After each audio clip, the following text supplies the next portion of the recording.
sound, like a bing bong ding ding ding ding ding Ding ding. ding ding ding ding ding ding ding. By the way, that is absolute. This sounds ridiculous, but absolutely one of my absolute favorite things about Tokyo is the sounds that the trains make, and they make these little melodies that are absolutely hypnotic.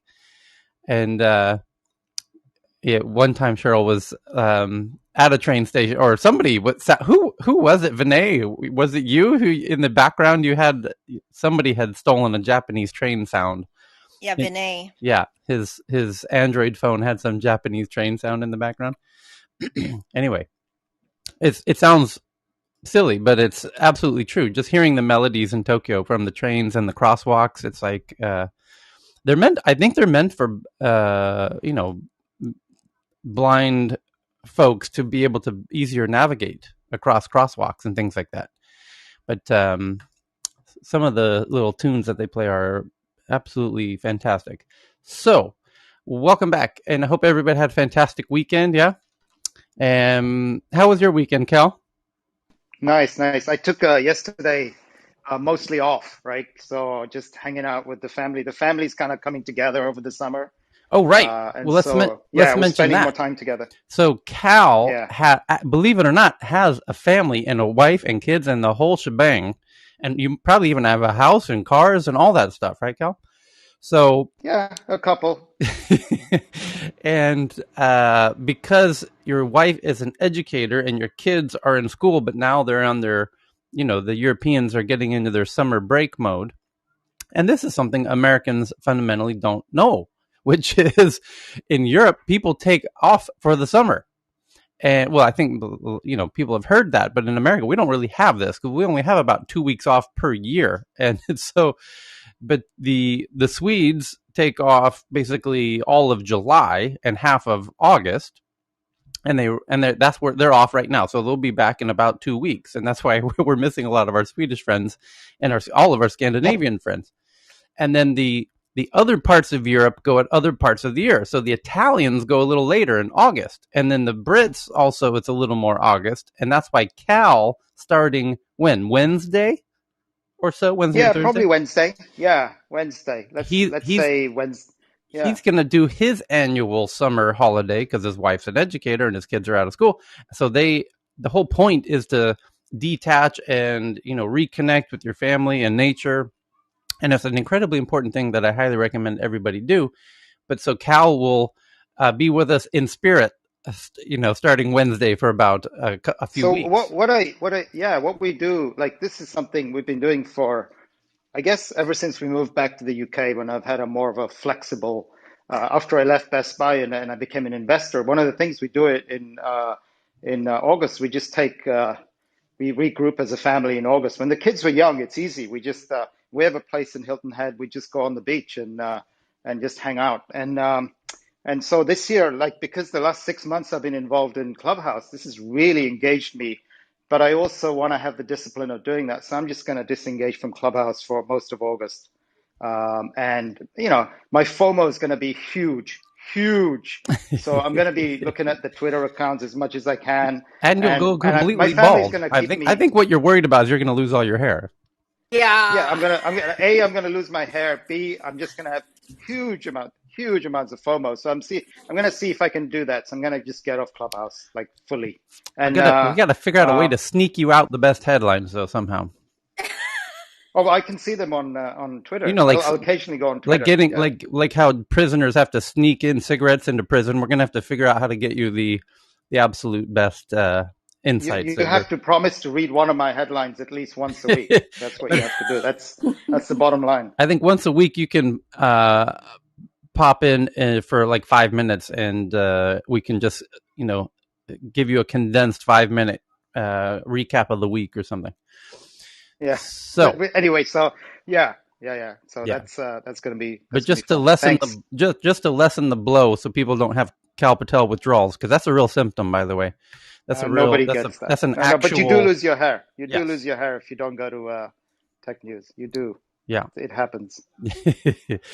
So good to see Mwana's got his hand up here. So You, let's. you didn't green bean Cal yet. You said to tell you. Oh, it's on my end. It shows that he has Yeah, it. he has. Yeah, he's I'm green green bean. bean, Yes. man. I'm All green right. Oh bean man, I right now. didn't He got PTR. it. My He got bad. it. Yeah, he's Okay. prompting. Thank Hey, you, by the Chris. way, Tyler, I Yeah. heard from Kyoko that Phuket locked down. I mean, closed again. Is that so? No. No, no, Nope. no. Really? It could. I mean, they're realizing that if Delta gets out of control, that they will need to. That's the only thing they've realized. But they're believe you me, they're not going to do that because they've fought for a year to open it, and the island could likely die if they close it again. So they're not going to close it again. They would just as rather let you know COVID go fully open and wild than close it again. There's actually a very limited number of people there at the moment, so I don't think it's a real issue. Okay, so I mean, what they have several steps they can take in the interim before that they do something as drastic as closing the Phuket again. Although in a weird way, it would actually be no, it'd be tragic for Phuket. Because by the way, for people who don't know, Phuket is a Thai island. It's the 9th visited city on the planet. So people think of it as like some remote tourist destination, whatever. And it is, and the beaches are fantastic, and blah blah blah blah blah blah. But if you do a 2019 data search on the most visited cities on the planet, number one's Bangkok by quite a wide margin, and then you've got, I think it's Paris or London, Hong Kong's in there, Tokyo's in there, Phuket's number 9, and it's like alongside Beijing. It's like, well, it's really amazing how many people go into Phuket, in and out of Phuket. So yeah, people don't realize how many how much travel Thailand gets. It's the travel hub of the world, really, is it? So anyway, and that's why when we talk about like which cities could do which things around, Israel's renowned for its cybersecurity, and London's renowned for its fintech, and et cetera, et cetera, et cetera. It's like Thailand should be able to do hospitality, the few, smart hotels and all of that. It could really has an opportunity to do that because it's, the hospitality capital of the world. So anyway, the big headlines, shall we? Yes, we shall. And boy, let's jump into them. The first biggest headline on the interwebs at this very moment, Monday, August 2nd, is Square, which is the big fintech company started by Jack Dorsey when he was kind of stepped out of Twitter, and started off as a little device that you plug into your iPhone so you could swipe a credit card into your iPhone. And that made it incredibly simple for everybody to accept credit card payments into their phone as a business. How fantastic is that? And then they did it for tablets, and then they became an incredibly cheap replacement of a point of sale system with, like your cash register at your business. And then they've just been growing like a weed ever since. And then they got their banking license, and now they're doing oh my goodness, are they just going into everything. And they're acquiring a lot of startups, growing really fast. So they just made another acquisition, and simultaneous to their Q2 report. So it's their turn. If you've been following us regularly, we've been talking about all the quarterly reports that everyone's doing. So they've got their quarterly report, and they've got a new acquisition. They say it's buying an Australian-based buy now, pay later system. Wow, who could have guessed that, huh? So just it seems like every fintech on the planet and everybody wants a buy now, pay later system, and now Square's got theirs. And they're, rather than build it from scratch, they're buying one out of Australia called Afterpay, and they're paying $29 billion for it. Holy cow. That seems like a typo. That's a whole lot of money to buy. I didn't realize Afterpay was that big. In an all-stock deal of Square stock, paying a 30% premium on Afterpay's last closing. So it was publicly traded, and so they're paying 30% above. So anyone who was holding shares of Afterpay, which was, I'm kicking myself, I didn't have shares in that. They got a 30% boost on their shares. A U.S. fintech company Square said on Monday it had agreed to purchase Australian buy now, pay later giant Afterpay. And Jack tweeted about it. And then they, of course, mentioned it in their quarterly earnings call. But his tweet was very succinctly Afterpay plus Square exclamation point. So he seems personally excited about it. And then Square's quarter two revenue was just under $5 billion, which is up 143% from last year, which is nice growth. And while its Cash App services, Cash App had to buy a whole bunch of Bitcoin to enable people to be able to transact in Bitcoin through the Cash App. And because they bought a whole ton of Bitcoin before it spiked, it went from 10,000 up to 60,000 very, very quickly, starting around November last year. And they got in before that. And that's a 6x increase. That's 600%. So they say Tyler, just to give the dimensions of these numbers, right? Yeah. We throw these fintech numbers that we're throwing around, just so that people like the audience generally can put it around their heads. If you're in the US, right, and you see consumer brands, so you go to a Best Buy, you do that. Best Buy's market cap right now is $28 billion, right? The entire company.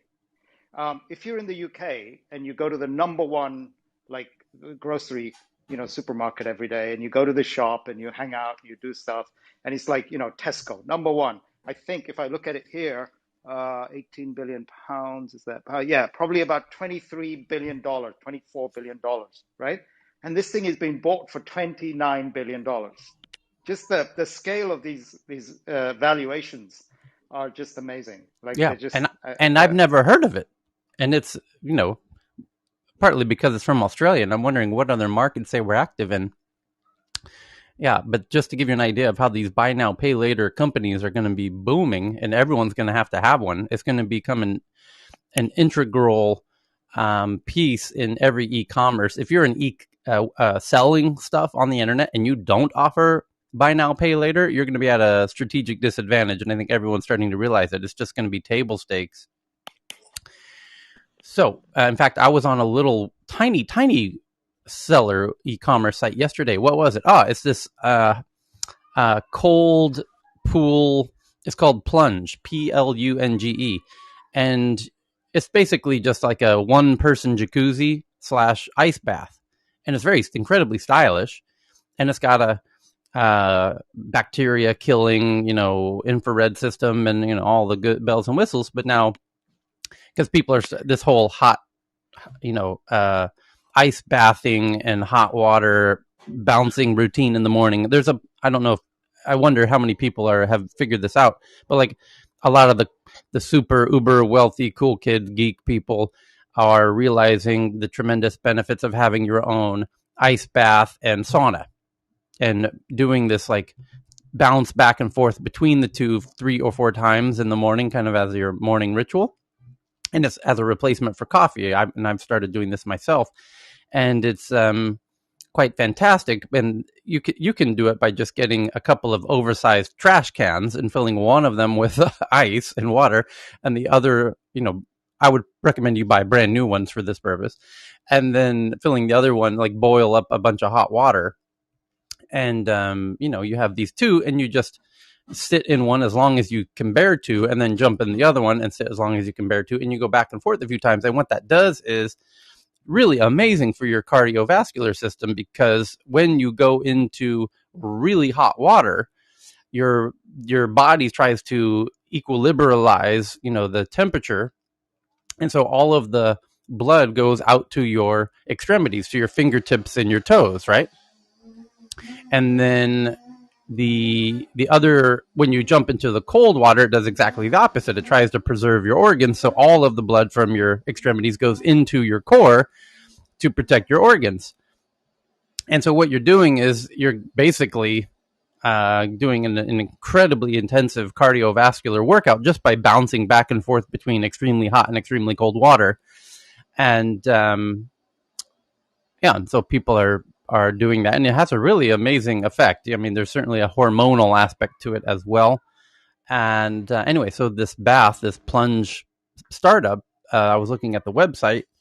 It's just a tiny company, and they had what's the American buy now pay later company that Max Levchin did? Affirm. So it's everywhere. Everyone's offering this, and they're offering it because they do the math and they realize it's good for their business, and it's a no brainer. So you're seeing this global battle for these buy now pay laters because they're kind of geographically um, particular, and then they get acquired by the bigger fintechs in their regions. So Square buying this is not at all a surprise. The only surprise is that they didn't build it themselves. However, it's not a trivial technology, these buy now pay later companies, and which Klarna is kind of the great example because they sort of pioneered it and popularized it, and everyone else is just copying along. And Klarna has the most advanced system, as everybody in Scandinavia knows. It's incredibly advanced risk assessment because they're essentially issuing you a loan, and the amount of data that they're able to process about you when you're checking out to buy, a pair of running shoes to offer you that buy now pay later, just really, really unbelievably advanced real-time risk assessment that goes on in that moment, which would take you a very long time to do, and regardless of what business you were in. So even though Square is a fintech, they didn't have that, and it would take them a long time to do it. And the year that it would take them to do it, they can't risk investing that time of that year. They need that technology now.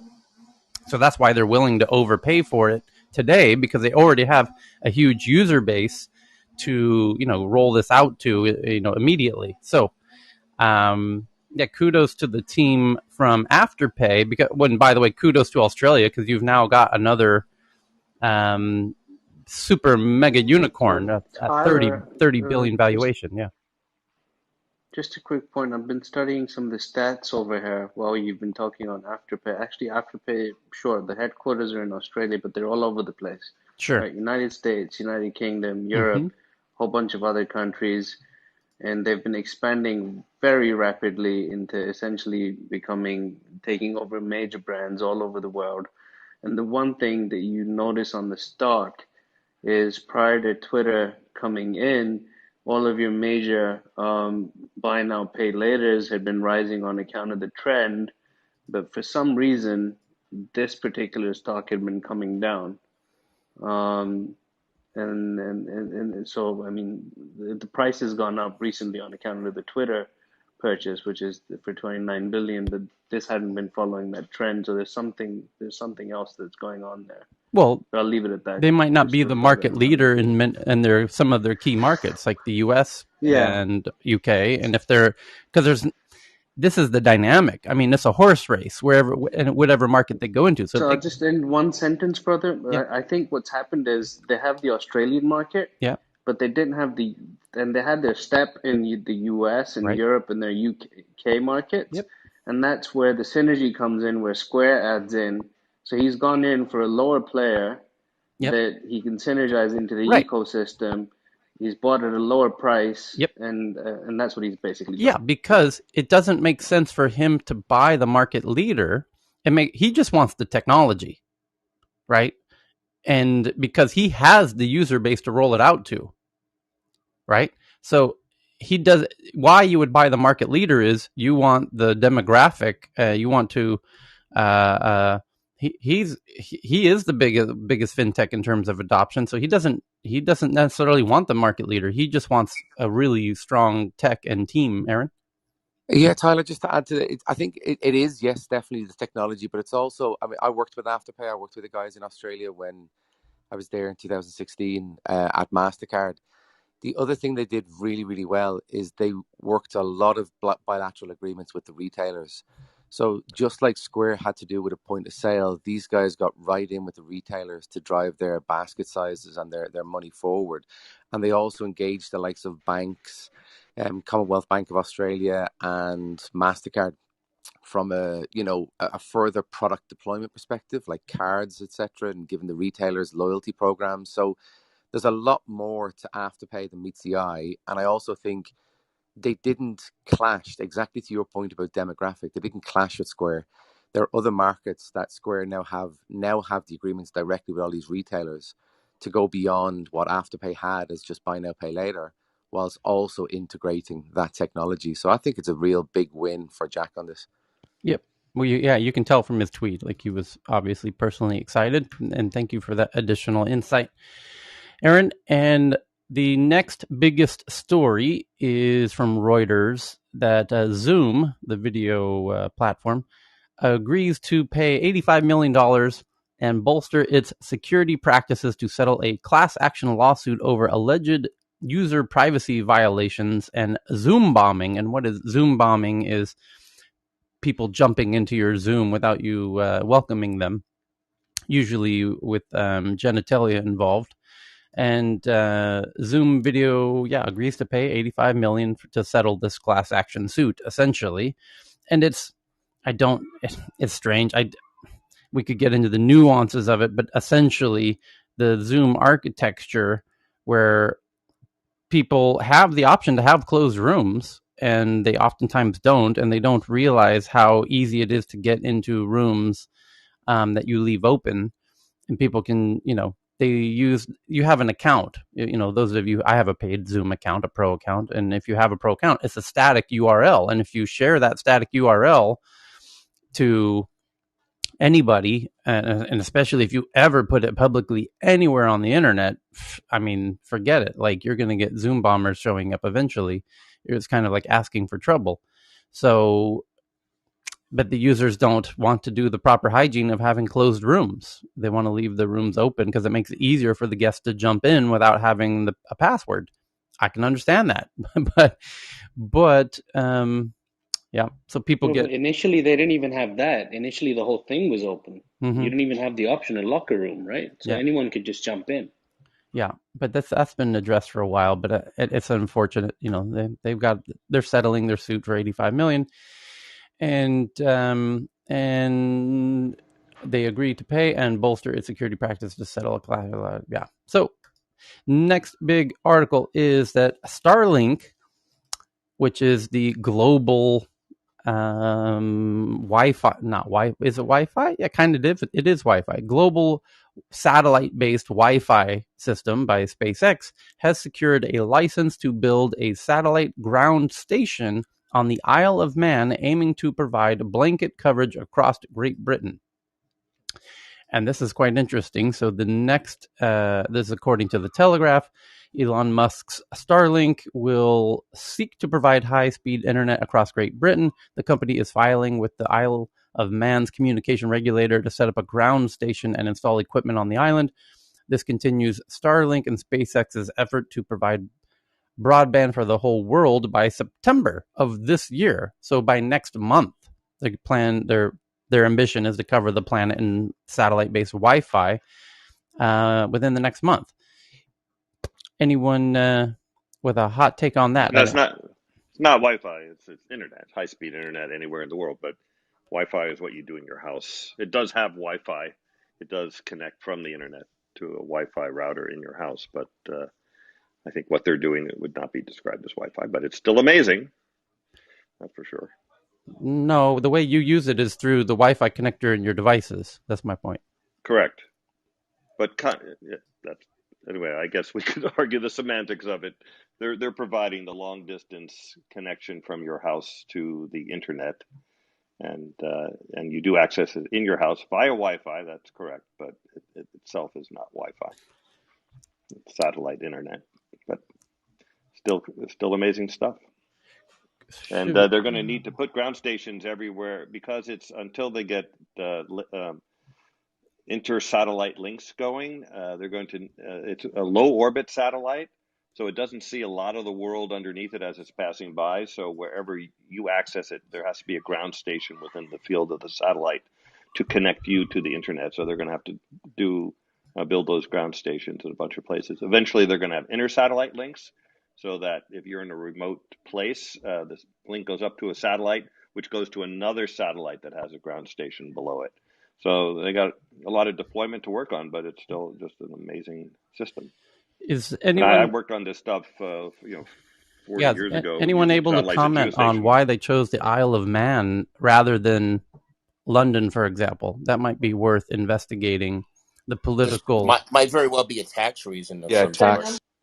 yeah, but is there also a potential defensibility, security reason, or something like that? It's remote. It's empty. It's probably Well, Sorry, go it's ahead. a bit of a disadvantage in terms of latency. I mean, maybe there's by a probably a, hair, there's but probably a there's probably a transatlantic cable that comes up there.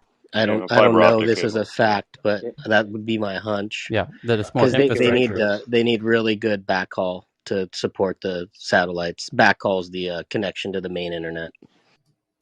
It'd be interesting to investigate if there's any kind of Actually, Isle of legal Man has reasons. one of the Isle of Man has one of the highest hubs. It's got a resilient, apparently a large network of cabling going through them, data centers. One reason I can think of is defensibility. It makes it a little more difficult for a person who would have to invest a little more to go disrupt it.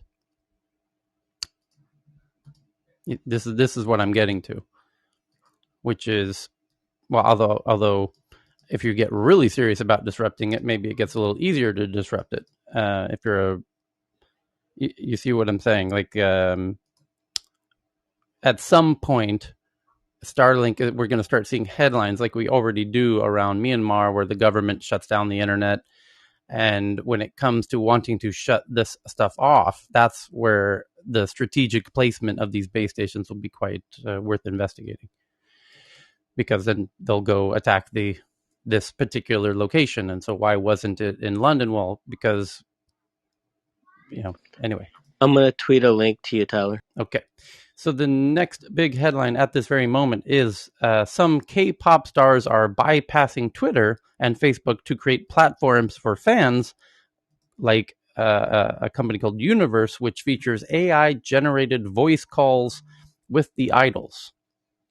And a lot of people this article is getting a whole lot of attention from The Verge, where it says that fandom has changed a lot in the recent years. That technology fandom is changing parasocial relationships, is what this journalist is trying to coin this term. A largely one-sided relationship between a fan and a public figure they feel close to due to social media. And the companies behind some of the biggest acts in K-pop are pioneering a new way to monetize these kind of relationships between fans and their idols. They've developed an online platform to help K-pop fans feel as though they have a direct access to their idol favorites. That access helps shape the way these fans interact with the idol as a form of friendship and how they engage with other fans. Before the rise of social media, company-run platforms, most fans from Korean artists basically were locked into a direct engagement through fan cafes, a kind of digital fan club that often required fans to prove their knowledge of a particular artist before gaining access to the artist. Initially hosted on platforms like social media networks, these fan cafes allowed fans to connect with idols directly, and they could become even more intimate when connected with the official paid fan club memberships. But while the fan cafes for many idols are still up and running, there has been a shift away from fan cafes over the past 2 years, especially for English language fans.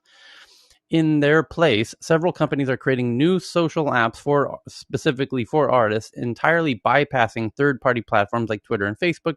3 main platforms now stand out. NCSoft's Universe is used by a wide range of groups managed by companies outside of the big four of the Korean pop music, and includes features like private messaging services, exclusive music, and mildly conversational AI-generated voice calls with idols.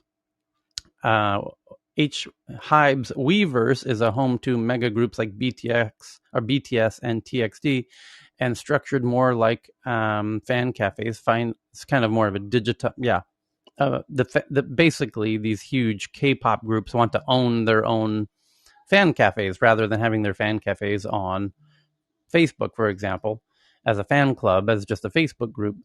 It says, finally, there's another one called SM's Listen, LYSN, which includes the truly innovative Bubble app that has found a way to give K-pop groups all of the benefits of Twitter DMs without many of the problems. SM is a K-pop producing powerhouse behind groups like TVQXQ and the cyberpunk girl group aespa. Its platform Listen first launched in 2018 and has an interest-based fan community. It was a relative failure before the 2020 introduction of its Bubble Idol instant messaging service, which kicked profits into the stratosphere with the different versions of Bubble. Fans can connect with their favorite idols through partially private messaging paid for on a subscription basis. The app is designed to look like one-on-one chat window, like WeChat or WhatsApp. But the reality is more like a massive group chat with the idol dropping in messages for thousands of fans at once and seeing replies as they come in. And the reason this is something to make note of is because this part of the world, and Korea most notably, is really shaping, is a few years ahead of what's happening in the US and in Europe, for example, when it comes to culture as it relates to music and film and TV. And so, just like we talk about social commerce and how social commerce started in China and it's all throughout Asia, and 2-3 years later, it's finally now just arriving in America. This is the now you're seeing the more earlier stages of another wave starting in Asia that is not yet phenomenal in its growth, but it appears to be showing indications that this is going to be the next evolution of things. Again, coming out of Asia, it'll get adopted, and move across, Southeast Asia. Then it'll hit India. Then it'll hit Europe, and then America. And it looks like it's worth paying attention to now, because if you're a savvy American or European entrepreneur, watch this very closely, because this is now a second instance of a social trend starting in Asia, or a tech-enabled social trend that will then find its way westward over time. So it's worth watching if this indeed is the evolution of how fans of all type engage with their favorite bands and musicians and actors and celebrities and etc. And it seems to be one westernized example of this already would be Superphone, and which is essentially an SMS number that celebrities can put on their profiles and say, hey, just SMS me, here's my phone number. And the fans SMS that phone number thinking they are, SMSing that celebrity. In a sense they are, in a sense they're not. It's a very clever, incredibly powerful platform that has automated responses. It has even, kind of AIs built in to fake the beginnings of the conversation so that the fan feels like they're SMSing one-on-one, holy shit, with Tom Cruise. But in reality, it's an AI that, has learned Tom Cruise's behaviors. And so that's kind of one splinter of a glimpse as to where this could all be going in the near future. But the idea to be able to monetize that for celebrities is truly remarkable. Plus, through the SMS platform, of course, people can own their fans in a much more powerful way than they can through Facebook, so that when they want to promote something, hey, go, here's the new trailer for my new upcoming movie,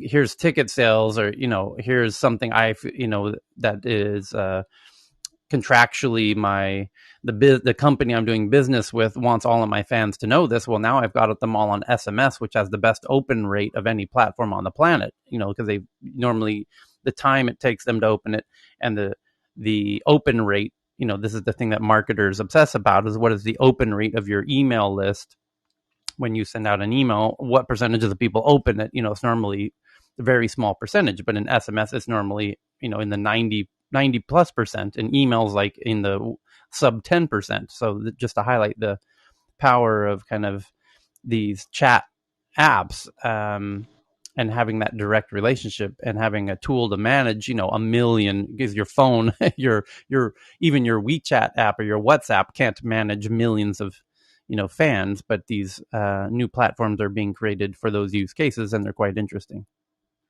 Chris, or you were just applauding? Applauding.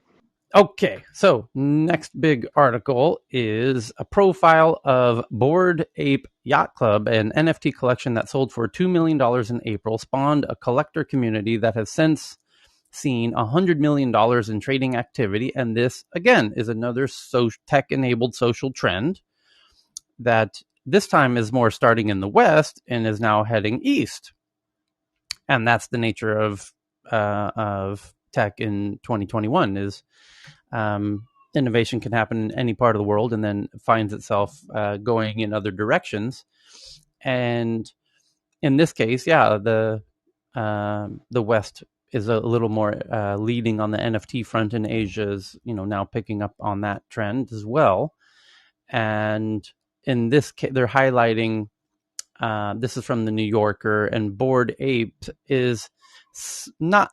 I guess the real powerful thing to mention here is the cyberpunks, which really pioneered and popularized this concept. And now Ashton Kutcher and Bored Apes in Stoner Kitties, which is Ashton Kutcher's one from last week, where he sold $100 million worth of his NFTs. And then these Bored Apes are also a similar NFT. And they're all kind of taking a page out of the book of the cyberpunks. And does anyone in the audience have a cyberpunk as their avatar? They're quite recognizable. They look like little alien heads. We have somebody from time to time who jumps on stage. There's one in the audience, Ida Luang, who I think is the third person in the audience under the Friends of Speakers or whatever. And that's it's a digitally created avatar, and they made thousands of those, and they're trading for hundreds of thousands of dollars each if you actually own one of the limited edition. And because they were the real pioneer in that space, over time that's likely to be the OG one that will continue to grow in popularity, because it's a reference point that everyone has to go back to now that these Bored Apes and Ashton Kutcher's Stoned Cats are clearly inspired by the cyberpunks. We'll see, which ones will be valuable as the kind of digital trading cards, 10, 20, 30 years from now. My bet is on the cyberpunks will be the ones that people will really have an affection for over time. But yeah, you're going to see these Bored Apes. It's for us, is that your cyberpunk or is that you? You've changed it recently. Just trying to figure out. Oh, no, it's just you. You're good. It's just me, man. Just you. So this article goes on about the popularity of the booming of NFTs and using Bored Apes as the example to, tell that story. But I keep calling them cyberpunks. They're called CryptoPunks. But even this article can't not mention CryptoPunks, where it says that the creators of these Bored Apes, were familiar with CryptoPunks, a batch of 10,000 pixelated figures, which became the blue chip art of the NFT market after the release by Larva Labs in 2017. And now CryptoPunks, which now can sell for as much as $200,000 a piece, weren't designed to become avatars, but some collectors, including Jay-Z, use them that way. Flaunting one as your profile pic was the ultimate symbol of digital cachet. It's like having a Harvard degree in the NFT space, because they're limited, and it's known to be limited, and you can prove that you own it in some way if you have a link to the actual NFT transaction on OpenSea or wherever they were transacted on. However, like I was saying, the person in the audience, anyone can use any of the CryptoPunks as their avatar. We all could. There's no cost for that or anything like that. The question then becomes, how valuable is it then to actually have the link in your bio that shows that you're the actual owner of that GIF? Essentially what you're buying is a little digital GIF.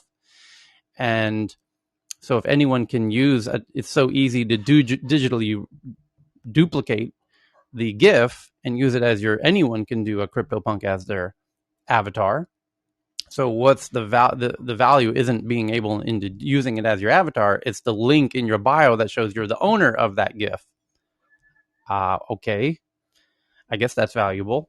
So this whole world is going to get very interesting once we get into all of this world. And somebody, against my better judgment, someone named Wise Crow, without a proper photo, without an actual name, is raising their hand because they want to mention something about NFTs, no doubt. So what's on your mind, Wise Crow? Hi, Tyler. Thank you for letting me speak. I'm collecting NFTs since last year, and I bought 23 Bored Apes in the beginning. Mm-hmm. And so if you buy an NFT, that means you own that NFT. Yeah. If you upload a JPEG, it's just a JPEG. Right. So the difference is, or you own the NFT and then there's only one of it. They are unique. Or if you upload a JPEG, it's not your NFT. Right. So the JPEG, yeah. Just to clarify, the actual image, because it's a digital image, it is perfectly duplicatable. The bits, the ones and zeros, is perfectly duplicatable. So I could have the 30 that you bought. I can duplicate them perfectly, pixel for pixel, one and zero, bit for bit, perfect duplication. That digital allows that. So what he actually owns, the JPEG isn't important. Everyone can own the JPEG that he feels he paid money for. What he actually paid for is the right to say, I own that. And he has a link to a place on a blockchain, likely an Ethereum blockchain, that shows I'm the owner of this JPEG. But good it's luck like policing anyone from stopping using that JPEG. So you have cryptos on Ethereum. They are ERC20 tokens, right? And the NFTs are ERC721s. It's essentially a crypto, but with a picture on your crypto coin, let's say. You could see it as a Bitcoin, the same. Only I have to put a lot of attention. If you buy NFTs and you put a lot of money in it, be careful because it's not easy to sell them. Okay, I was lucky to buy Bored Apes, but I have also other NFTs, and it's not easy to sell them if you not, do good research. Right. And the question is, the people are debating and will continue to debate the value of digital tradables, because essentially, unlike trading cards, like baseball cards, or that were so popularly traded, or any non-digital tradable, you can't perfectly replicate it. So if you could perfectly replicate um, very valuable tradables, what's the value of having the link that shows the certificate of ownership or something, when everyone else can have a perfect copy of it? It's kind of an interesting concept that people like to debate. So an NFT has a link, but it's you can compare it like a crypto, and the crypto is scarce. Like Bored Apes, there are only 10,000 of them, and they can go up in price very fast because the whole world is looking at them to buy them at the lowest price. Although I must say there are also bots who are bringing out offers to them, so that is also creating hype on the market, where bots are buying up under the floor price. So let's say if a Bored Ape is 5 Ethereum, the bot will offer 4, and then because there are too many buyers, more than the supply, then price is going up. So here's the bigger issue, though, is you're not able to stop. For example, the person in the audience, Ida, who is using a CryptoPunk as her icon, she likely doesn't own that because there's 200,000 each to own one of those original CryptoPunks. Although she might, I'm not judging that, but let's assume that she doesn't own it. The quote unquote owner of it has no power to stop her or anybody from using it, essentially. So that raises the question when we start spending more time in AR and VR, which we have some good headlines about that further indicate we will be spending a significant portion of our time in those domains in the near future, and you buy a pair of Gucci shoes, and Gucci makes only 1,000 pairs, and people can prove that they digitally own them by some kind of link somewhere, but anyone can duplicate those Gucci shoes in AR and VR, and the whole world could be wearing them. Is there any way to Well, stop people from wh- if there's no enforcement of the digital what's the word where people duplicate fake products? Counterfeit. Counterfeit.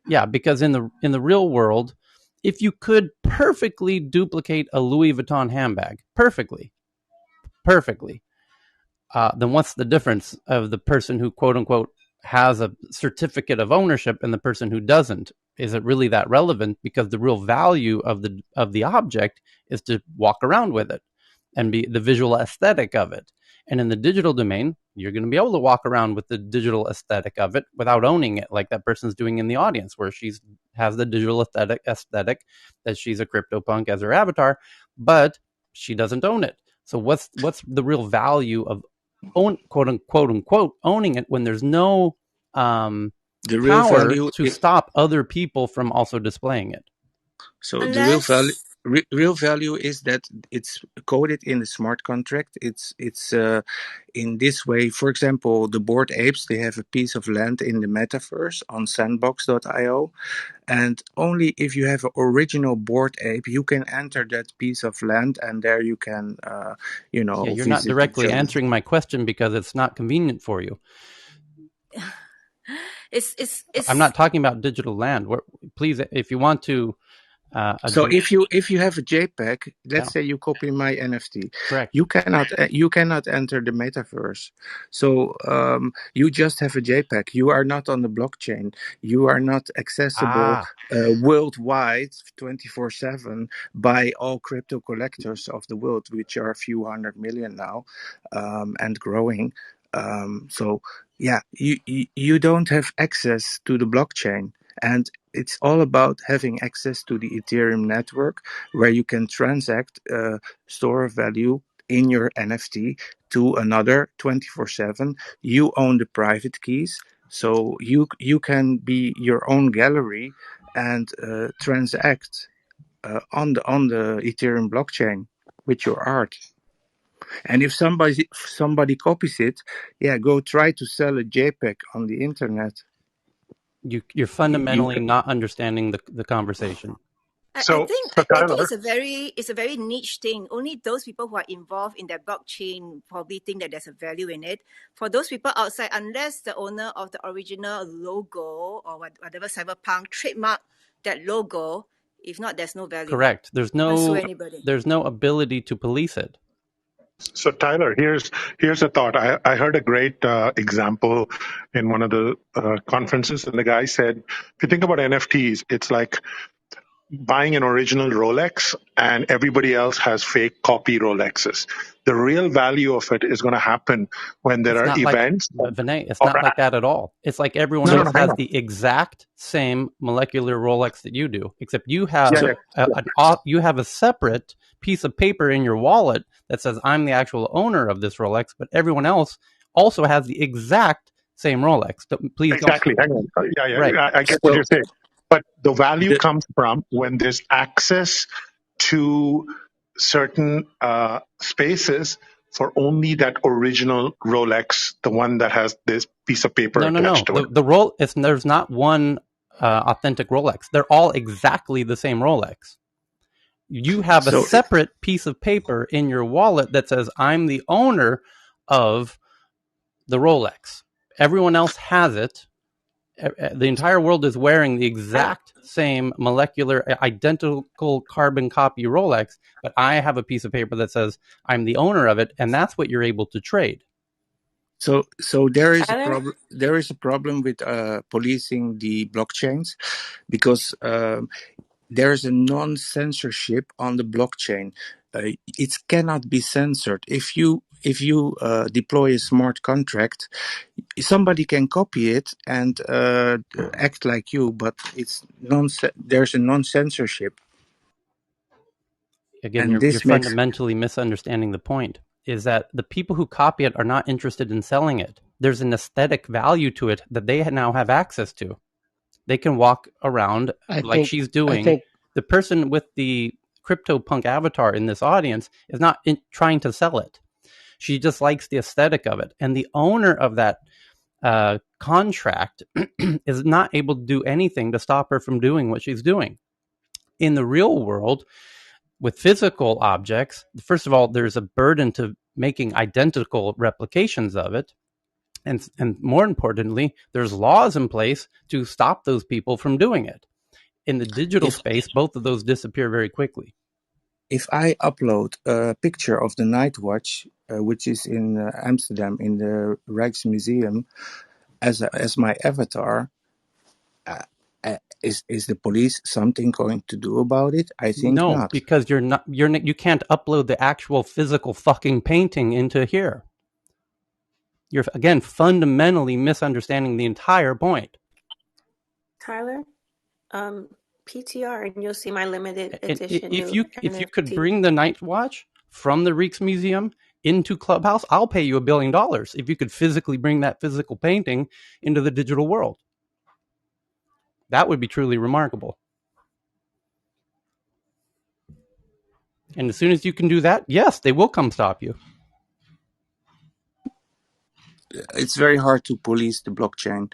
That's my Period. point. And that's why they're worth nothing because they're digitally replicatable at no Uh, cost, endlessly. the there's millions and millions. Estimate the NFT market is between 2 and 5 trillion Right. and And growing. your point that the Night Watch can be digitally replicatable and is valueless is exactly the point. They're valueless because they're digitally replicatable instantly. It depends all about community. If you would deploy an NFT, you are creating some kind of commercial points around it, your community will buy that NFT. And if you make a limited supply, let's say 100 pieces, the price will go up because you have thousands of followers. This is how it works. But Tyler, can't you even extend your argument and say, hey, I can make a copy of it and I can create my own network and start selling it as if it's an NFT too? I mean, there's no limit to this replicating and then you act as if you created something on your own. Nobody is going to be able to sort of, if the whole world uses only one blockchain network, then whatever this other gentleman Yeah. is saying might be The valid. fundamental But problem is they're confusing the concept of scarcity. The scarcity is in the certificate that says you own it. That's what's limited in supply and scarce. The object is not scarce at all. And I'm even making one more point, which is you can have your own network and you can now use this replicated copy for which you didn't pay anything to now create another network where you make it appear like you are the owner of that thing, right? As long as Oh, I this is see like what you different mean. markets where the Yeah, that same makes thing is sense. being sold or whatever. Yeah, you could make. I see what you're saying. I'm not even So getting into that point. That's a whole other So, point. Yeah, so Tyler, you yeah, gave the example of Aston Kutcher deploying the stoned kitties or something. yeah. His following on the world is huge. So he was sold out immediately because everybody knows Aston Kutcher. Paris Hilton, she sold NFTs for $1 million a piece. Why? Because she have millions of followers. If she wouldn't have these followers, she wouldn't have sold out so fast. This week, I bought an NFT of a 12-year-old girl.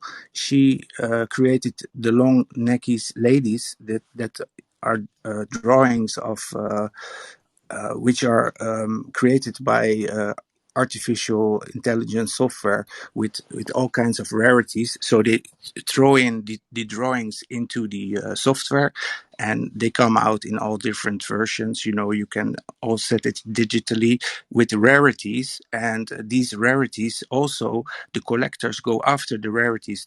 The more rare an NFT has in their details, the higher the price. So, for example, a bored ape with a crown and laser eyes, it can fetch 100, 200,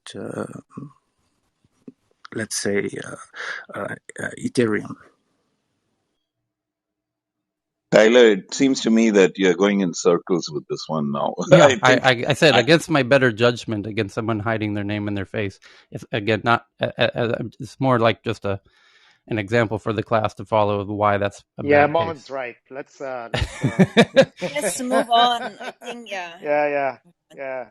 Good So call, Mohammed. next big By the headline. way, Tyler, Mahogany's changed her PTR Okay. profile to an Y- interesting one. It's your one of you. mosaic, your mosaic it's my avatar. limited edition NFT. Oh, there you go. So the next big article, we did Starlink, and the Indian online insurance aggregator called Policy Bazaar files for an IPO, raising 809 million, and says it may raise about 100 million in its IPO. And again, online insurance aggregator, yeah, insurance is going to be a huge disruptive space starting now and for the next few years.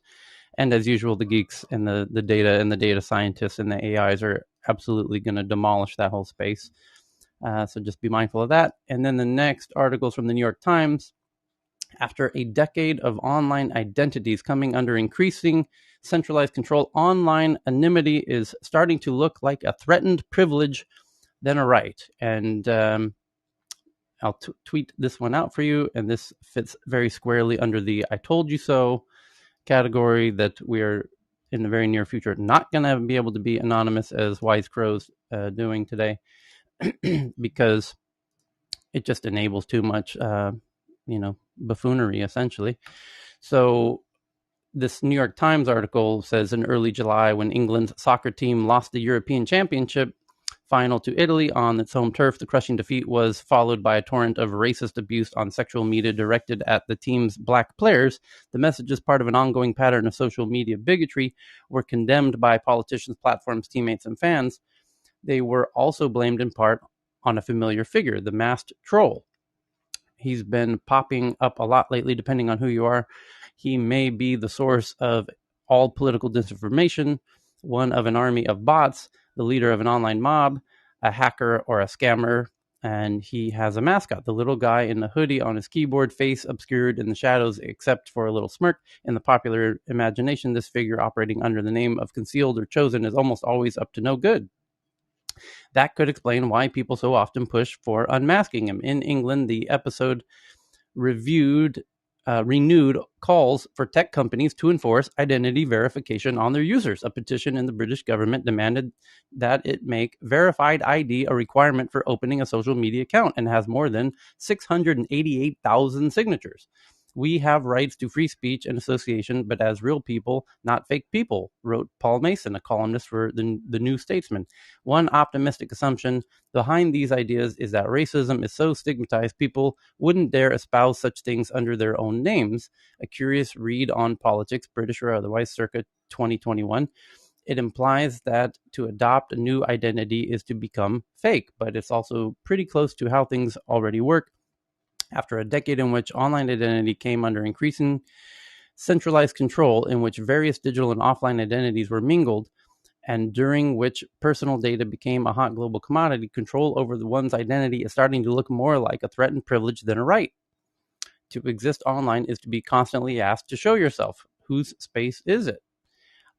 Online anonymity and pseudonymity have survived accusations of ruining the internet for as long as people have been logging in. They have been abused by bad actors. They are also widely misunderstood. And this is a very long article, but it essentially makes the point that we're very soon going to shift into forced identity, as I've predicted multiple times over the multiple weeks now. And to recap, it was Vietnam was the first one that we noticed about 3 weeks ago, insisting that influencers, as they define as people with more than 10,000 followers, must be identified by their state ID. And then Australia, in the past week, has joined the plans to embrace that. And now it seems the UK is in the process of starting that process.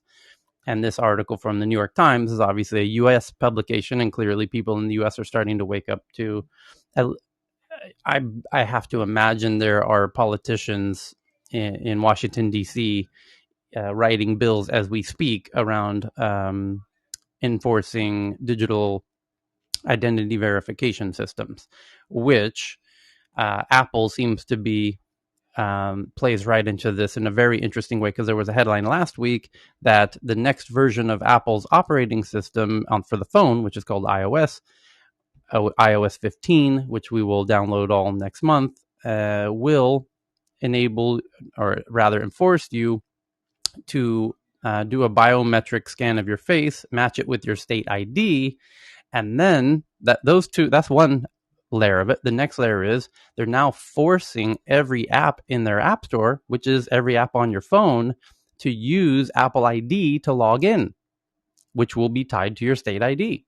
And there you have it. Every your state ID will be linked to your profiles wherever you go. So as much as you could name yourself whatever you want and change your image on Clubhouse to whatever you want, the reality is your identity would be easily trackable and provable right down to your state ID. So it's going to be very interesting to see how this changes not only behavior on social networks, but also the inevitable headlines that will come, as a result of, there will be a loss of privacy, absolutely, and some abuse, some state abuse of that headline. We'll see some headline at some point down the road of, some police department abusing their powers of, tracking somebody, and then it'll using turn it into to get a date. Yeah. So stay tuned for all of that. But it looks like we're moving towards that faster than even I had imagined when I predicted it 2 months ago. So it's coming fast and furious.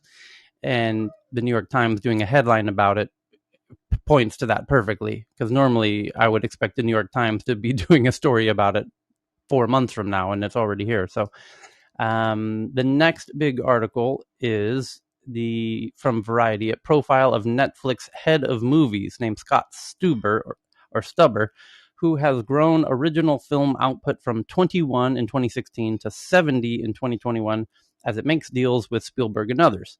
And what they mean is Netflix originally was a platform like Spotify for digital content. Spotify itself doesn't own any of the content that it puts out, with the exception of now they do own some of the podcasts, like Joe Rogan's podcast. And own is not necessarily the right word. They're essentially licensing. They have an exclusive license for that content. And same with the other podcasts that they acquired, like Call Me Daddy and whatnot. But Netflix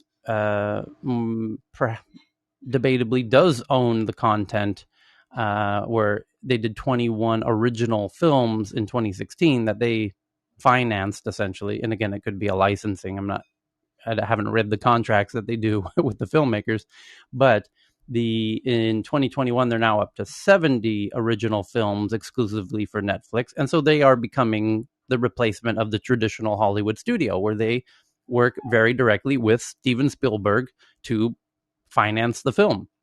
And they essentially, for lack of a better word, own the film. And Hollywood is, of course, very focused on this issue now that their traditional power players in Hollywood are gone, or have essentially lost their seat on the throne, and have the new butt in the throne is, these digital platforms. And this is important to note, the nature of technology, which is how did Netflix manage to replace the Hollywood studios, was because they built a direct relationship with the consumer, who pays them the money, and now they collect the money. So the money follow the dollars. The dollars used to go from the video watcher's wallet into the movie theater's cash box, which was then just a holding place to end up at the movie studio. And the movie studio got the dollars. And then the movie studio gave those dollars to the producers and actors to make the content, which then the content went into the movie theater. That's been completely, utterly disrupted. The dollars now go directly to the streaming platform, and then the platform shows you content. And then the platform, due to the massive dollars it's acquiring, is able to make better and better content. And now they're in control of the distribution. They have the direct relationship with the consumer, and the studio plays no role in that. And so they were effectively, very literally disrupted. They were there was a complete bypass. And so now, if they want to stay relevant, they have to, kiss the ring of these platforms and hope that they get included in those platforms because they own the relationship with the consumer. What's important to note here is we're now seeing the exact same dynamic underway with the food delivery apps, where the food delivery app doesn't own all the food. They don't own the food storage location. They really don't own much of anything. But they do own the relationship with you, the consumer, and the dollars that you're spending for that food. So again, the dollar used to go to the supermarket. Now the dollar is going to the app, and then the app brings you the food from the supermarket. But notice who has the control and the power position in that dynamic. It's now the apps, because as people continue to buy through the app dictates where they get the food from, and eventually they'll stop getting it from the supermarket and get it directly from the farm, and then eventually grow their own farms. And they'll automate the whole thing, and automate the packing of the stuff, and automate the delivery of the stuff, and bye-bye supermarkets, just like bye-bye movie studios. And so this is the important thing to understand of how the digital power dynamic works and how disruption actually works. And again, people fundamentally misunderstand how technology works, just like even people who buy NFTs fundamentally misunderstand the power of how these things work. So it's important to be familiar with how these things unfold and manifest, because the supermarkets are going to find themselves, just like the movie studios, in increasingly uncomfortable contortions as the power dynamic rapidly shifts from them to these digital platforms, who are essentially data companies acquiring data and masterful manipulation of those datas, and that give them an asymmetrical advantage that the traditional industries just are completely unawares of. This has also been called disintermediation in the past, right? Essentially, the supermarkets are getting out of the intermediary role. Don't you think so? Yeah. Well, the I mean, smart if one, you're the really smart supermarkets are going to try and acquire there's two things they could do. And by the way, the banks have the exact same problem, because now the consumers are going to apps like the Cash App and all of these digital fintech apps, and you have digital mortgage apps, digital insurance apps, all of the services that a traditional bank offers, and there's dozens of them, from mortgages and remittances and checking accounts, savings accounts, loans. The fintechs, it started out where, with PayPal, essentially, to oversimplify it, who took on literally just one of the functions of a bank, which is, transfer remittances of money and transferings of payments. And then TransferWise kind of further optimize the remittances, and then Klarna optimize another aspect. And now you do have mortgage apps that can give you a mortgage in 1 minute based on data that the banks wouldn't even know how to even begin to collect, and give you a far better mortgages. And then you've got checking accounts. You even have loans now, and the buy now pay later thing is essentially an instant loan. And you've got even car loans that you can do digitally through apps, and there's apps that specialize in loans. And every piece of the banking pie is being originally was made into hundreds of different apps, and they each specialized in each one of those services. And now you're starting to see the kind of amalgamation of those features into super fintech apps like Square, which is now a bank with loans and checking accounts and remittances and user pay, peer-to-peer payments and all of that. So Square and Revolut, very notably, are starting to add in as many of these pieces of the pie to become super fintech apps. That's an inevitable, natural evolution of that process, and they're going to eventually end up offering nearly, most of the important services and functions and features of traditional banks. And the banks are not able to innovate their own app offerings fast enough to keep up. And that's how just watch, that the nature of those relationships is very interesting, because just watch the number of dollars going into Revolut and Square and these digital first companies. They're geeks, they're data companies who happen to dabble in finance. And Which is again, kind of wild, yeah, I would say, because it's been so long that they've been on the market, like Revolut, Wise, right? It's not like I don't know, the yeah, head of what you're ING right. or head of any other bank didn't have time to really wrap their heads around neobanking, which is just Yeah, crazy.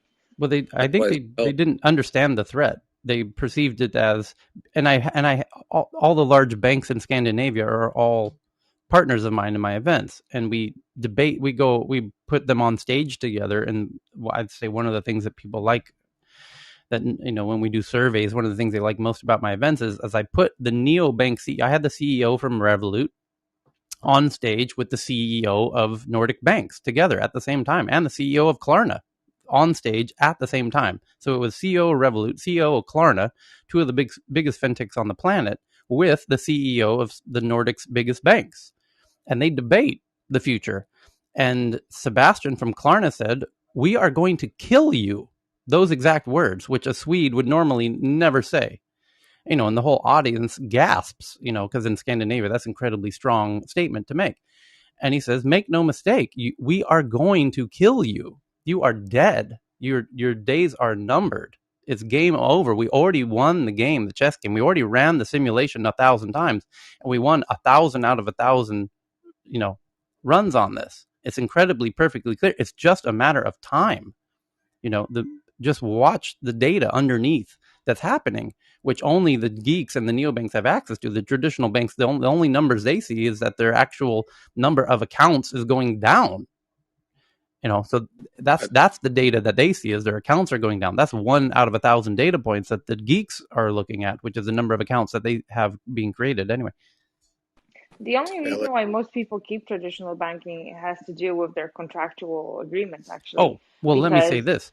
When I talk to the banks and I say, why do you seem so secure in your position against these neobanks and fintechs? And they say, because we've been around for 200 years, and it's about trust and safety, and the customer cares about trust and safety and trust and safety and trust and safety. That's their position, and I've heard it from every bank in the Scandinavia.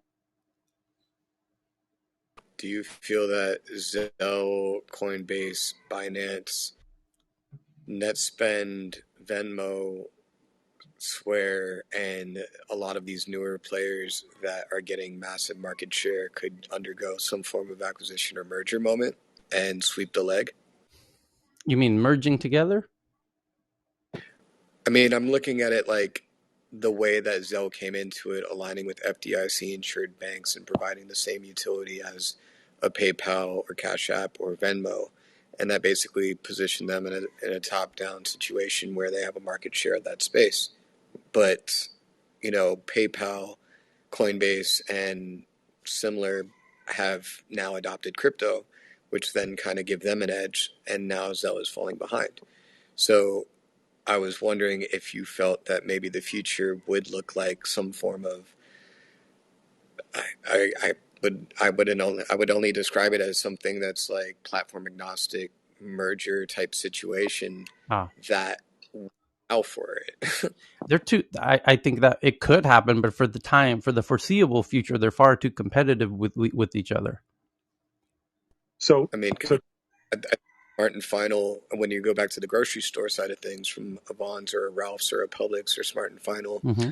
or even a Costco or a Sam's Club, you saw a lot of that gobble up, acquisition, merger, or complete sell off, rebrand, repackage, and then include this whole delivery side of things so they could beat out the Grubhub, DoorDash, Uber Eats, Postmates of the world. And so having their in house delivery systems basically would be Blockbuster on wheels for Netflix. to get the leg swept. So it's like they're not necessarily becoming savvier, but they're trying to edge one another out with whoever has the faster, stronger, Yeah. I guess, brick and mortar that's flexible, Yeah, I think they're trying to stop the bleeding by addressing where they think most of the bleeding's coming from. And they think the bleeding's coming from, our customers want delivery to their house, so we need to offer that, right? And they're right. That is a big fundamental part of it, but they're bleeding from multiple wounds, and they're not cognizant of some of the other wounds that some of their other vulnerabilities that the tech companies are able to take advantage of. I think a big one is also that those brands get the customer, like they get it, and whereas banks don't get it, and it's they solve for so many just those tedious issues that you would normally have with like the paper or the amount of paperwork they need to provide and all of that. Like they extend that kind of trust to the customer, and then the customer usually responds with loyalty. And it's so it creates that bond, I feel, between those neobanks and brands that those traditional banks don't have. Like the banks are the enemy, and those neobanks are the friend, the enabler that get you whatever you need very fast. Yeah, Maria, you'll appreciate this point, which is every proper tech startup starts off with a very simple proposition that they then test endlessly, right? And they have some theory, of some product that people are going to like or some service, and then they don't just build it; they test it, and you put it out there and you test it, and you look at the data as the result. And there's a healthy obsession with the data to see how the user actually responds, and then you optimize, and you put out 10 choices that customers choose disproportionately option A. Okay, great. Let's put out 10 more new choices and include A in there again, and let's see how it does. Oh, and this time B won. Okay, great. Now we have B and 10 more new choices like B, and then, it looks like F won that one. Okay. And it's this endless iteration of optimization based on actual data, Yeah, totally yeah. I mean, emotionally removed from the outcomes. And that is fundamentally what the traditional companies that they're disrupting just are not able to bring themselves to do, because they're not. yeah, I think this goes back to really, like your opinions are only as valuable as your data that can back it up, because what I think and what you think really is not important, unless the customer also approves, right? So, yeah, and I think and the other thing that I think goes with startups is this imperfection. So the testing has to do with the fact that like it's kind of you release half-baked stuff, but because you give it to the customer early and they get to experience it, they're also more lenient in terms of being judgmental, and they help you. They actually help you with their usage and their feedback to really improve very quickly, much faster than releasing a whole new like neobank limb of a Royal Bank of Scotland or whatever, or any other huge bank. So I think it helps that you move a lot faster. In terms of the acquisitions and mergers, I think if anything, they could maybe try to buy out some of those brands, but they would definitely not be able to rebrand them under the old school banks branding, because no one would fall for it. So they could be like the silent supporter, those old traditional banks, I think, if anything, for the ones that are really paving the road. 1 second, You know. Charles. I'm going to hand it to Charles, but I want to say one interesting thing that we're noticing now is that these bigger fintechs like Revolut, like Klarna, are now on acquisition sprees of their own of other startups, and that's Yeah, that's fair enough, right? that Like that's they went past it already, and they're like, we don't need you. Now we want to build our own thing, which is actually great, because how much of that old school um, business doing of but can we my really question handle? is, well, we just read an article that Square just acquired a buy now pay later. We read an article a week ago that Klarna just bought. Klarna is a buy now pay later, but Klarna bought last week two startups. One, apparel, which the CEO was a friend, and we brought him on stage here to tell us the story, and a social marketing and a social influencer app. Klarna made two fintech acquisitions yesterday or last week. Square made one this week. They'll make another one next week. Why aren't the banks making these acquisitions is my point. And this tells you that this disruption is going to now accelerate now that the original OG fintechs are big enough to start acquiring the next generation of more specialized fintechs. This battle is going to become even more asymmetrical. Charles, you wanted to make a Yeah, point? I I just, just think. I just one Go ahead, one Marie. thing I wanted to say that if you really want to see the future, I think it really helps to have a 14 or 15-year-old on your board for like advisory, really. And it sounds hilarious, but actually, just because we are so closed off in our mindsets, like we're never going to use Snapchat, we're never going to use TikTok, like I'm too old for this. But really, you're building for the future. So those guys are building for the people that are today 11 or 12 years old. And this is the, I think this is the main big like a game changer that they're seeing. Instead of building for us, they don't build businesses for themselves today. They're building for their kids. So I think that is, I think, a big shift in mindset. Charles. I think one of the issues here, though, that's underexplored is the role of stopping money laundering. And I think that you're going to start seeing a lot more crackdown on that in the next like 5 years or so, because in the history of PayPal, there's a great book on this by a friend of mine named Derek Jackson called The PayPal Wars, which I highly recommend. But essentially, my understanding of what was happening with PayPal is there was all kinds of fraud occurring on the platform. There was all kinds of shady operations, and eBay was essentially forced to acquire them. And if you follow the history of Pierre, Midyar and his family's connections to the intelligence services, and his connections to this day of the intelligence services, you really start to understand that PayPal, had to be acquired because it was becoming too dangerous. And in much the same way as Netflix has put this sort of like kibosh on a lot of money laundering activities that used to take place in the studio business, where there's all sorts of shady financing deals and shady operators running around. It's all a lot more transparent these days. So I think that that's partly why there's a lot of ways in which the government helps these companies grow, simply because it's much easier to say control one Netflix than like a 10 or so studio system. But in the case of the banking, I think what's underexplored is just the role in which banks are very much creatures of the state. And so if you look at something like, say, a Stripe, I mean, Stripe is very much, Wells Fargo's bitch, right? Like, they tell them what to do, more or less. And I think a lot of these fintech companies, I think it's country to country specific, but a lot of the times they're subject to the whims and regulations, and desires of the regulators. So, for instance, when I previously lived in Texas, there are all these laws that essentially make it so that you can start a bank quite easily in Texas, but the bank can only grow as large as the Texas market.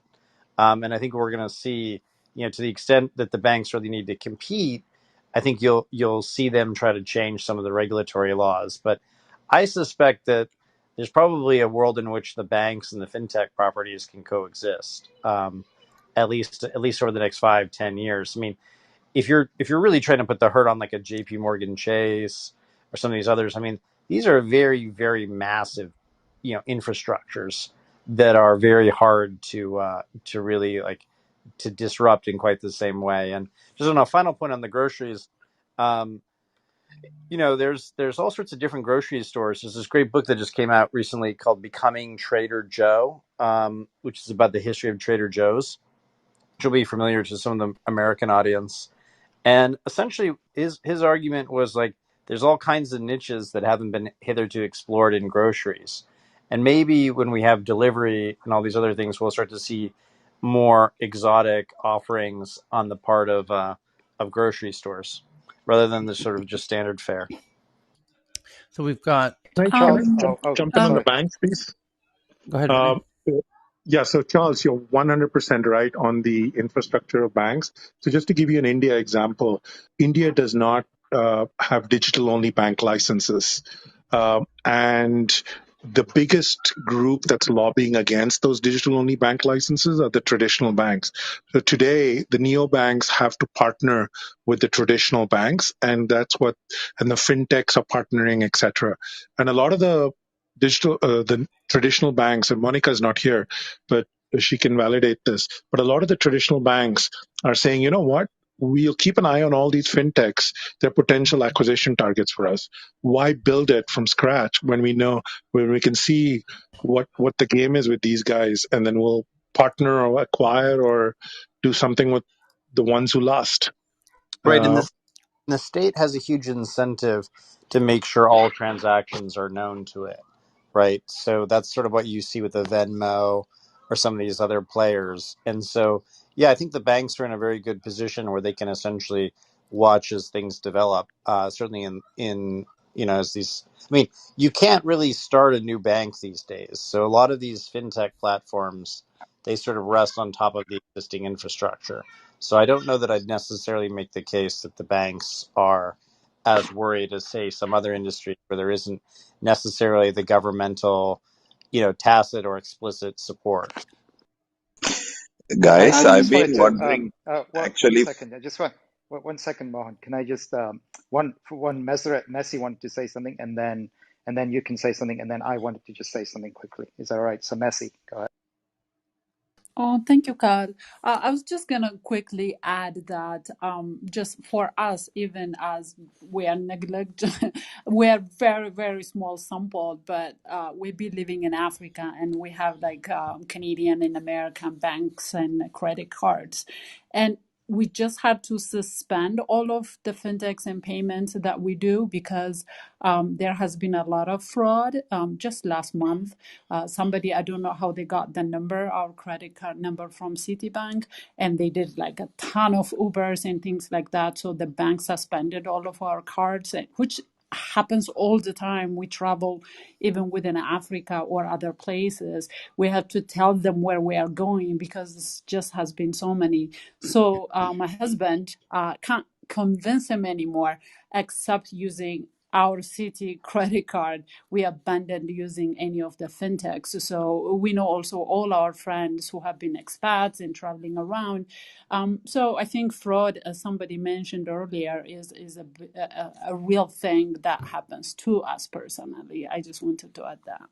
I'm done speaking. I think facial recognition will clamp down on some aspects of fraud, but it remains a huge issue. And I remember, before Jack Dorsey became targeted by Paul Singer at Twitter, in that hostile sort of takeover, I spoke with him about Square and implementing facial recognition and sort of a world in which you could pay with your face.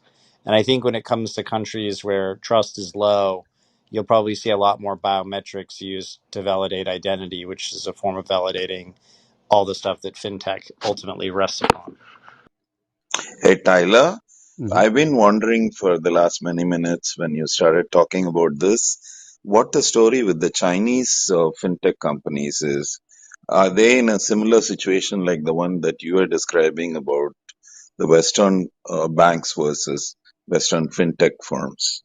I would say not, because kind of to Charles' point, the the government there is, well, it's interesting because the tech fintechs have more data than the traditional banks. And in the case of China, they actually understand and appreciate the power of that data that those fintechs have that the traditional banks don't. So it might be interesting to see how China uses that reality or knowledge of that reality to their advantage as a state. In the U.S., that the state, Charles kind of made that point, is the I wonder if the state might eventually be in favor of. It's a really interesting point. Hmm. So for instance, ICBC and all these humongous Chinese banks, are they feeling in any shape or form threatened by any upstart fintech firms in China? Is the kind of question I'm asking. It doesn't really matter in the case of China because the state owns everything anyway. So it's how to who helps the state more, I guess, will ultimately Yeah, I be. mean, Alipay and a whole bunch of I mean, they just take control of it and start driving it. But wouldn't you, Mohan, you Well, in that's a that great Cal. That's a answering that great point. question? Which is Yeah, I mean, for Alipay is your upstart, right? well, check That's this your out upstart. because this in the Yeah. case of the CBDC, the Chinese digital yuan, which is their main focus at the moment, one of certainly that how they're going to make that Chinese digital currency a reality in terms of utilization of people is through Alipay and WhatsApp Pay. And so they're now they forcing them to test it. And of course that test will go very well. And then they're going to force the apps to, use it everywhere on the entire country. And then everyone's going to be using the central bank digital currency. And that's completely enabled by the fintechs, not by the actual banks. I suppose But it I comes thought down. even the regular banks are supposed to support all this digital yuan and Yeah, they such. are. The central bank of China's well, that's how it started. Was they made the actual physical banks have the accounting capable of dealing with it because the fintechs kind of play into those at the end of the day, and now they're reaching, from the center of the tree or the trunk of the tree outward, and I'm awaiting the headline in about 2 weeks from now that says, the test of the um, Alipay, WeChat Pay with the central bank digital currency was a success, and they've now rolled it out. I mean, that could happen in the next month. It could happen in the next 2 to 3 weeks that China switches over to full central bank digital currency. Yeah, I find it kind of unlikely, though. I mean, in the final analysis, what matters is which currency is the world's reserve currency, and then everything else is sort of built off the banking infrastructure, which sort of rests on that, right? So long as it remains the dollar, and so long as the Chinese are increasingly sort of segregated or separated, I suppose is a better way of putting it, from the rest of the financial system, that it's going to probably be a bit like how it is in Cuba, where you have different, two different forms of currency. So I find it'll be an interesting experiment, but my intuition on it is that it probably won't go as far as people might think. But they want to use the Belt and Road Initiative also to push this as the bigger story, right? Of course, but in the case of Belt and Road, the U.S. is essentially advising its allies, go ahead, take the Chinese money, and you don't necessarily have to repay them. What are they going to do? Invade you in Africa or in, Mexico or in. And so I think what will ultimately end up happening is that the Chinese will have spent a lot of money around the world and essentially lost control of their investments. There's a point within Pakistan at the moment that kind of speaks to that, because that was Yeah, one it's of China's about. largest Belt and Road initiatives is Pakistan, as Faraz can confirm, being from Pakistan. And in the past, was about a week ago, at one of the large projects within the Belt and Road, they're doing multiple simultaneous, very large projects in Pakistan, including a port down near the Persian Gulf, and then a hydroelectric dam up near the Khyber Pass. And the that that hydroelectric dam, everyone downstream from that is not a big fan of that necessarily, because Pakistan's having a bit of some water problems already. So a bus, essentially there was a suicide bomber that exploded their car, and it knocked a bus full of the Chinese engineers down the canyon into the dam itself, and it killed it was about 9 Chinese engineers responsible for that project, and then 4 local Pakistanis. And then there was another, and well, then the kind of one of the ministers from China came out very hot, telling Pakistan they need to crack down on, the whoever was responsible for that and punish them severely. And then there was another incident just in the past 3 days where it was a cab with the Chinese engineers in the back, and this was the other main project, which is down near the Persian Gulf, the port down there. And a motorcycle assassin came by and fired into the back of the cab, And so it seems like China's now incredibly concerned about the incredible investment they've made into Pakistan and how this is now going to play out there. Anywho, Yeah, but Tyler, Wow. this has been going on since 2018. There was an attack even in 2018 against one of the shipping companies, again with the Chinese. So there's, the Uyghurs. There's a common understanding if you check online that it's all of those Uyghur militants who cannot operate in China are deciding to go after Chinese targets outside of China. correct. Well, that's the exact same thing happening in Myanmar at the moment, where if you go on the Irrawaddy, which is the English source of news out of Myanmar, which I highly recommend, and if you have Uyghur friends who you live with and work with every day, and they have family there, as I do, what you'll hear repeatedly is the the Burmese or the Myanmarese, they are now attacking the Chinese warehouses, pipelines, and dams in Myanmar because they've come to understand that the source of the coup was China.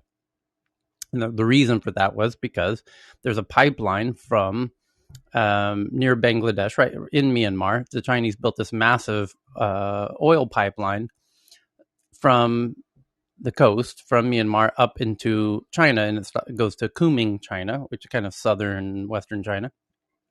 And that pipeline project, the people were not in favor of, never were in favor of.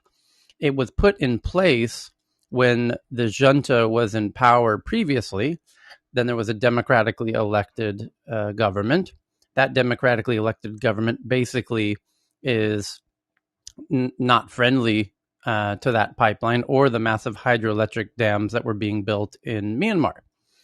And so the military junta came back, and in all of the reports locally in Myanmar was that Beijing had flown in crates of, and this is all cut now. Cut. They have photos and videos of this, of these airplanes that had turned off their correspondence and kind of flown under the cover of darkness into Myanmar 48 hours before the coup started, and unloading pallets of unknown material. And then the coup happened 48 hours later. Those planes flew straight back to Beijing. This is widely reported. And when confronted about those mysterious planes, the Chinese says, "Oh, we were just picking up some shrimp." And no flights were allowed in or out of Myanmar at that moment. In the 48 hours before the coup happened, but miraculously 2 planes managed to come in and out of Mandalay to Beijing. So anyway, the citizens of Myanmar are now attacking all the Chinese infrastructure there, because they I feel would that say that's what's enabled the coup to happen. That the real purpose of the coup was for China to have their favored rulers back in place, because the democratic rulers were not doing China's bidding in Myanmar. Yeah, I would say just generally the Chinese have a real branding problem, worldwide, and it continues apace. I mean, what does it say about a country that, they routinely have to ally with dictatorships to get done what they want to get done? Mm. I don't know. Messi, I think you might be aware. In June this year, there was a big video that went viral of a Chinese engineer slapping around a few or arguing with a few Sierra Leone workers on one of the railway projects. And that went viral, and that just created an anti-Chinese sentiment in Sierra Leone. I was talking to a friend there, and he said, "Oh, it's slowly falling apart." Uh, but it was interesting. I don't know, Messi, if you've got any thoughts around what's happening in Africa? Yeah, I think it is a starting. They used to, like, everybody used to love the Chinese because I think they were a little bit different in terms of extending debt financing. That they don't question what you do, they don't have conditionality, they don't do anything. So everybody looked at it as a good alternative to the Western way of financing projects. But like you mentioned, there has been a lot of anti-Chinese starting everywhere. for example, they were smuggling a lot of elephant tusks. The illegal that happened, the illegal trading of that happened a lot. They have been getting caught as well, smuggling in a lot of things because they bring in their own employees, and then once they get here in Ethiopia, for example, you're not supposed to bring in cell phones. The government is the big party in controlling the telecommunication, but there were some who have been caught smuggling in a lot of small parts and putting them together and selling them in the black market, as well as doing a lot of counterfeits. Like you said, the Sierra Leone episode, it just has been a ton of things. But the worst that happened was the COVID. So when COVID happened, the racism, I think, when COVID happened, there were a lot of Africans who are studying, getting some of them a lot of scholarships from the Chinese, where they have been trying to strengthen the cultural ties as well, not just the money ties. So there are, including Ethiopians and other African countries, studying in China. And COVID happened, and those Africans weren't even allowed to get in and do grocery shopping or things like that. Most African countries were very offended, even officially trying to get into the Chinese government why they are treating Africans like that. There were a ton of videos that went viral from the grocery store, some Chinese security kicking out a lot of Africans. So as you mentioned, there has been a ton that's starting now. Yeah. I'm done speaking. Okay, let's get into the next headlines here. The next big one is Bangalore-based online learning startup, so an ed tech called Unacademy, raises 440 million round at a 3.44 billion valuation, as the Indian online learning startup looks to expand into multiple additional categories. And that's going to be a massive. EdTech is booming.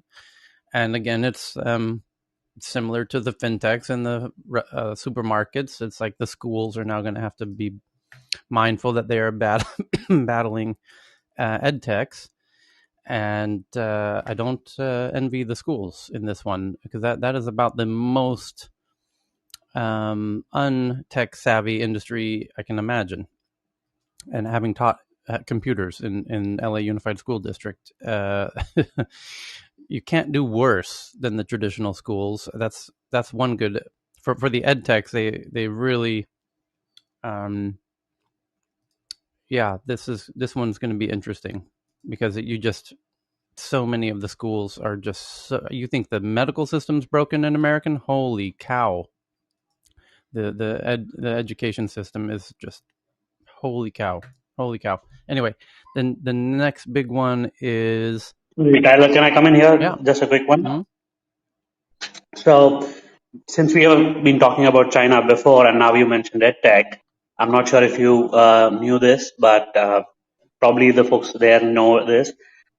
China's banned for-profit schools. So I'm wondering how that would impact EdTechs, which are essentially for-profit So schools. just a little tip for you. We cover news when it's an hour old, and that's about a week old. So we've been talking about that for maybe 30 hours of combined talk time on that point already. That to us is incredibly old news. Okay, sorry. Right. I probably didn't hear it before. That's okay. Thanks. So China's telling their ed techs that they're going to be nonprofits, and $100 billion disappeared. All the investors who invested billions of dollars in those companies will likely never invest in China again. And investors outside of China are likely to never invest in China ever again, which is an interesting consequence of that. Yeah, and the bigger story, if you wanted to get into around India, is the one that we've been moving into, which is now is a good time for that money moving into India and also Latin America, right, around EdTech and other places. So the money's going to go somewhere, that the foreign investors are not going to now put into the EdTech sector, which they previously thought would be a like a booming sector. And so Unacademy, the headline today, is one of those companies in India, right? And Vinay and others have been sharing that. So if you've got any new headlines about how, things are going to move in India, that would really add to that story and move that forward if that's okay. But Do you that's think that's any of kind of these happening. companies actually work? I mean, isn't that sort of like I mean, I was reading the Chinese critique of these sort of for-profit schools, and I must say, I'm no China fan, but it seemed eminently reasonable to me that there's a lot of like over-promising and under-delivering on ed tech, and that seems to be kind of a worldwide constant. The interesting aspect of this Chinese edtech story that was not really reported outside of China, but it was the main theme inside of China was that it was to address the declining birth rate, because one of the biggest frictions towards having a family in China is the cost of educating the child. So that's why they decided, rather than billions of dollars going into the pockets of a few ed tech companies, it should stay in the family's pockets, and that's they need to address the declining birth rate. But Chinese VCs haven't stopped investing into tech abroad. Chinese, of mean, course, ed tech and the rest of the world is going to actually hugely benefit from this, because investors who believe in ed tech now have one less country to focus on, and India is likely to be the next benefactor, because India is the second biggest ed tech market on the planet after China. So this is why this headline is no surprise at all to us. And Tyler, remember we had David Chang on here, I think, during that week, and he stressed also that property and cost of living was another major concern in China. Right. So Chris. So we would you short that sector? Right. So the next question is fundamentally, and I love this about China, which is that when they announced their declining birth rate data about 6 weeks ago, which they hadn't done the 2 years previously, very mysteriously, although now it makes sense because the data was so bad they didn't want to reveal it, but now they're sort of forced to. You can't continue. You can't be a country and no longer report your birth rate data as every other country does. And after missing 2 years, they did report it on the third year. It's shockingly low.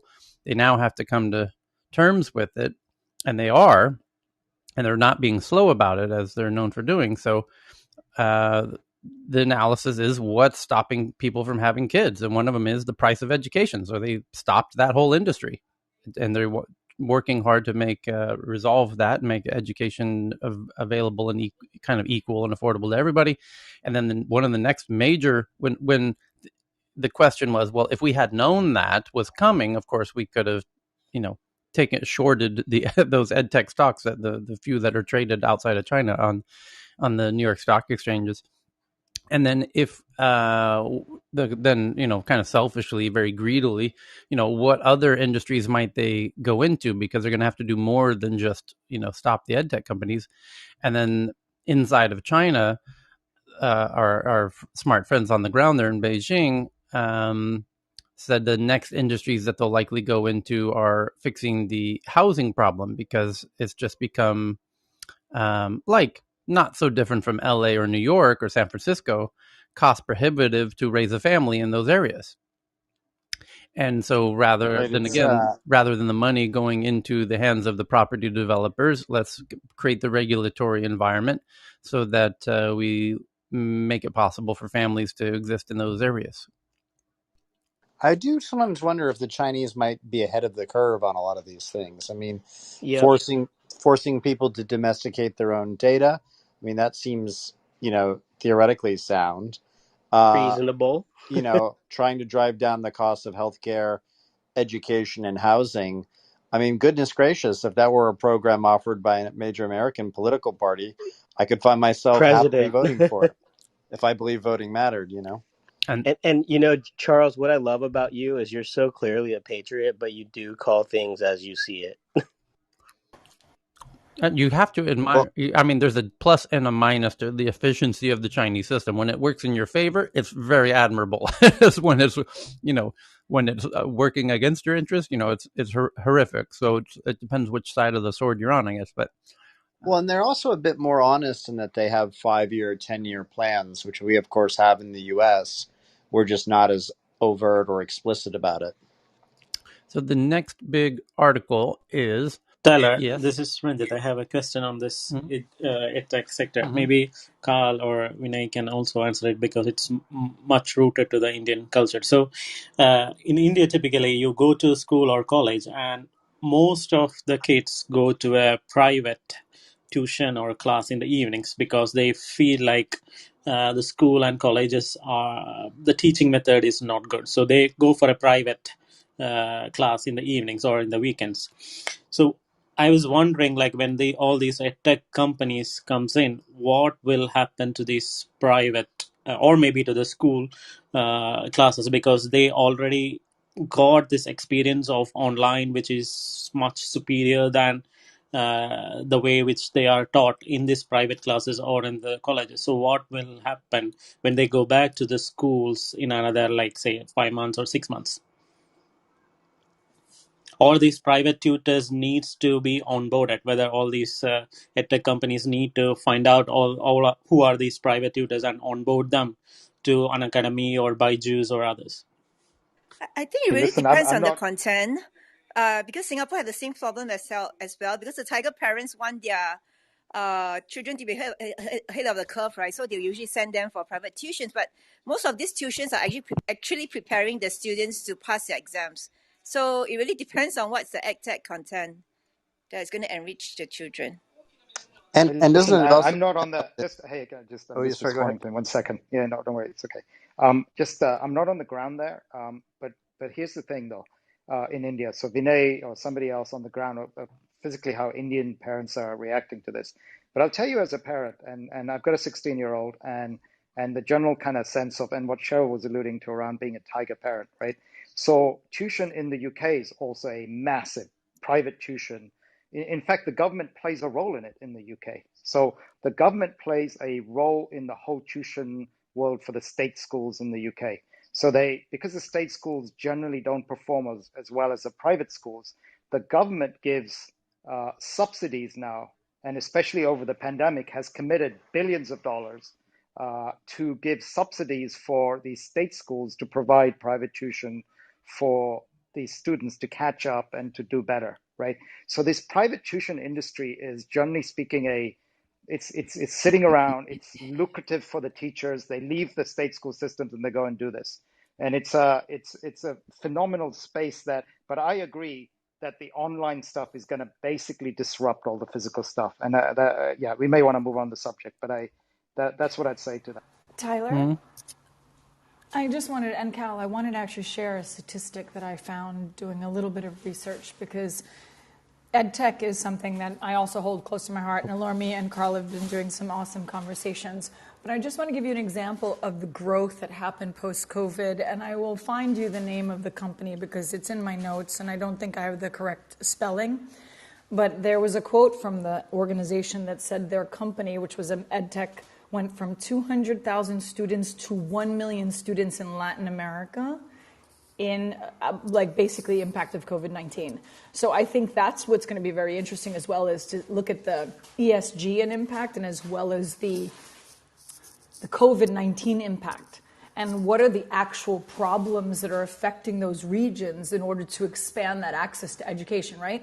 So ironically, because I was writing a little bit of a report on it for myself, just so I could have more awareness, because I'm building something in Mexico, is what are the challenges to raising capital? And the two top challenges were education is just a challenging sector in itself, and I understand that, because when you start thinking of education, you start to see how, like what it was, I think it was Maria that said it, you got to think how the kids think. You know, how they want to learn today is different how you and I may have wanted to learn back like 20 years ago. And I think there has to be a blended learning approach towards that. And I've also seen that when training software for Fortune 100 companies. It's like, I think the span of someone's brain attention at this point right now is like 45 minutes. So I've got to break every 45 minutes of a thought. And most of the sessions are not more than 4 hours, because after 4 hours, the brain is a bit toast, right? So when you start to see that challenge, I think education in general is evolving as Tyler, I agree with you. And Charles was probably his comments as well about China kind of thinking ahead and being proactive with some of these things. The United States doesn't have the best education. Even when I was a young girl, my parents had to pay for Catholic school because the public school system wasn't the best. And middle school, yes, but once you go to high school, once you go to certain areas in demographics like New York City, in the boroughs, or in like Miami, or South Central LA, or South Side Chicago, it's very difficult to get a good education unless you take your kids to a private school because you fear they're getting shot or killed. Let's just leave it at that. When it comes to the second percentage, which was interesting, which was 41%, limited access to international investors. And I think that's pretty much one of the Achilles of Latin America, because it's a very, there is such a passionate culture and a very passionate way of doing business in LATAM. And that passionate way of doing business is that you have to take the good with the not so understood, right? I'm passionate. I could get spicy with someone. We could have a crazy conversation, but I still care about that person and I still respect their opinion. It might not have sounded like that to the outside person listening in and observing, but we still have great love for each other because it's also how we sometimes communicate, right? We're very passionate about our topics. And I think that access to international investors can be very challenging if that international investor does not understand the dynamics of how the culture engages. And I think Messi might be able to also kind of share a teensy bit about Africa as well, because the African continent has also, I have a lot of friends that are African American and from Ghana and Kenya, so both. And we also have these conversations that are really powerful, and we say, wow, our friends must think we're fighting all the time. But we're not. We're just having passionate conversations. And I think that could also be a hindrance because that's just cultural dynamics and cross-cultural behaviors. And when one could recognize that it's not something negative, that it's actually just how we engage and get things done, then maybe that might open up a little possibility that we might get more access to those international investors that may subconsciously be judging the way we talk or the way we engage. But just saying. There you go. So the next big story is that from the Guardian UK about a report on data that Facebook, Twitter, Instagram, YouTube, and TikTok failed to act on 84% of posts spreading anti-Semitism reported via their own complaint systems. And it says there's been a serious and systemic failure to tackle anti-Semitism across the 5 biggest social media platforms, resulting in a safe space for racists. Again, anyone need any more evidence? We're going over to identity verification anytime soon. Pay attention. Facebook, Twitter, Instagram, TikTok, and YouTube failed to act on 84% of posts spreading anti-Jewish hatred and propaganda reported via the platform's official complaints systems. Researchers from the Center for Countering Digital Hate, CCDH, a UK-US nonprofit organization, flagged hundreds of anti-Semitic posts over a 6-week period early this year. The posts included Nazi, neo-Nazi, and white supremacist content, received up to 7.3 million impressions. Although each of the 714 posts clearly violated the platform's policies, fewer than 1 in 6 were removed and had the associated accounts deleted after being pointed out to the moderators. The report found that the platforms are particularly poor at acting on anti-Semitic conspiracy theories, including tropes about Jewish puppeteers, the Rothschilds family, George Soros, as well as misinformation connecting Jewish people to the pandemic. Holocaust denial was often left unchecked, with 80% of posts denying or downplaying the murder of 6 million Jews receiving no enforcement action whatsoever. Facebook was the worst offender, acting on just 10.9% of posts, despite introducing tougher guidelines on anti-Semitic content last year. In November 2020, the company updated its hate speech policy to ban content that denies or distorts the Holocaust. However, a post promoting viral article that claimed the Holocaust was a hoax, accompanied by a falsified image of the gates of Auschwitz with a white supremacist meme, was not removed after researchers reported it to the moderators. Instead, it was labeled as false information, which CCHD said contributed to it reaching hundreds of thousands of users. Statistics from Facebook's own analytics tools shows that the article received nearly 250,000 likes, shares, and comments across the platform. Twitter also showed a poor rate of enforcement. YouTube acted on 21% of reported posts, TikTok around 18%, or Instagram and TikTok around 18%. and the report titled "Failure to Protect" found that the platform did not act in 3 out of 4 cases of anti-Semitic comments sent to Jewish users. When TikTok did act, it more frequently removed individual comments instead of banning the users who sent them, barring accounts that sent direct anti-Semitic abuse in just 5% of cases. And the article goes on and on, so I'm tweeting it out from The Guardian. And next up is the... How do they determine if something is anti-Semitic or not? Does it say in the article? No, there's a link to the report where it probably gets into the more granular definitions. The next big one is Microsoft is avoiding antitrust scrutiny by rebranding itself as nice and boring, even as it reverts to some of the behaviors that led to the antitrust prosecutions in the 90s.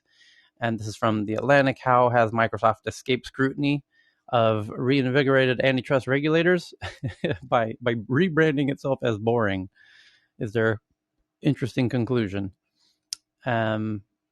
So it's as typical with The Atlantic, it's a very verbose article, but usually worth reading. And then the next biggest article is how the radical environmental themes of the game Final Fantasy VII, released in 1997 for the original PlayStation, influenced a generation of environmentalists.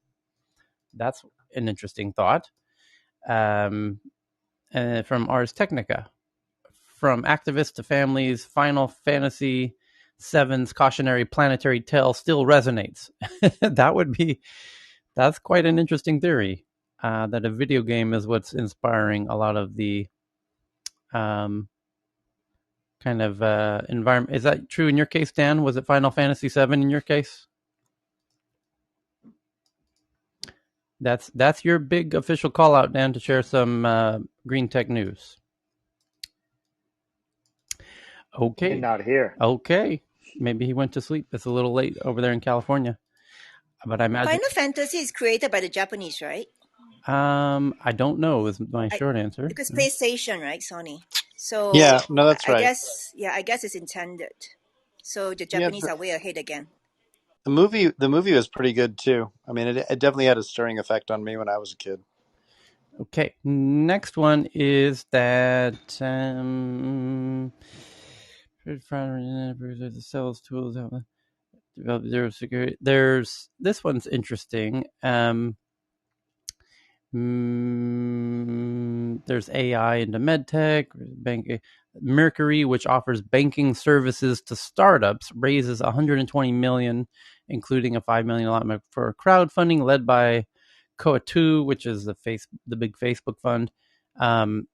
The banking services to startups that I am kicking myself. Well, Silicon Valley Bank actually deserves a shout out on that front. Who actually, and not a surprise because you have so many startups in Silicon Valley, that Silicon Valley Bank started realizing, you know what, if we only get a few of these that could become the next Google, Facebook, Apple, Amazon, we as a bank are going to be in great shape. And indeed they are.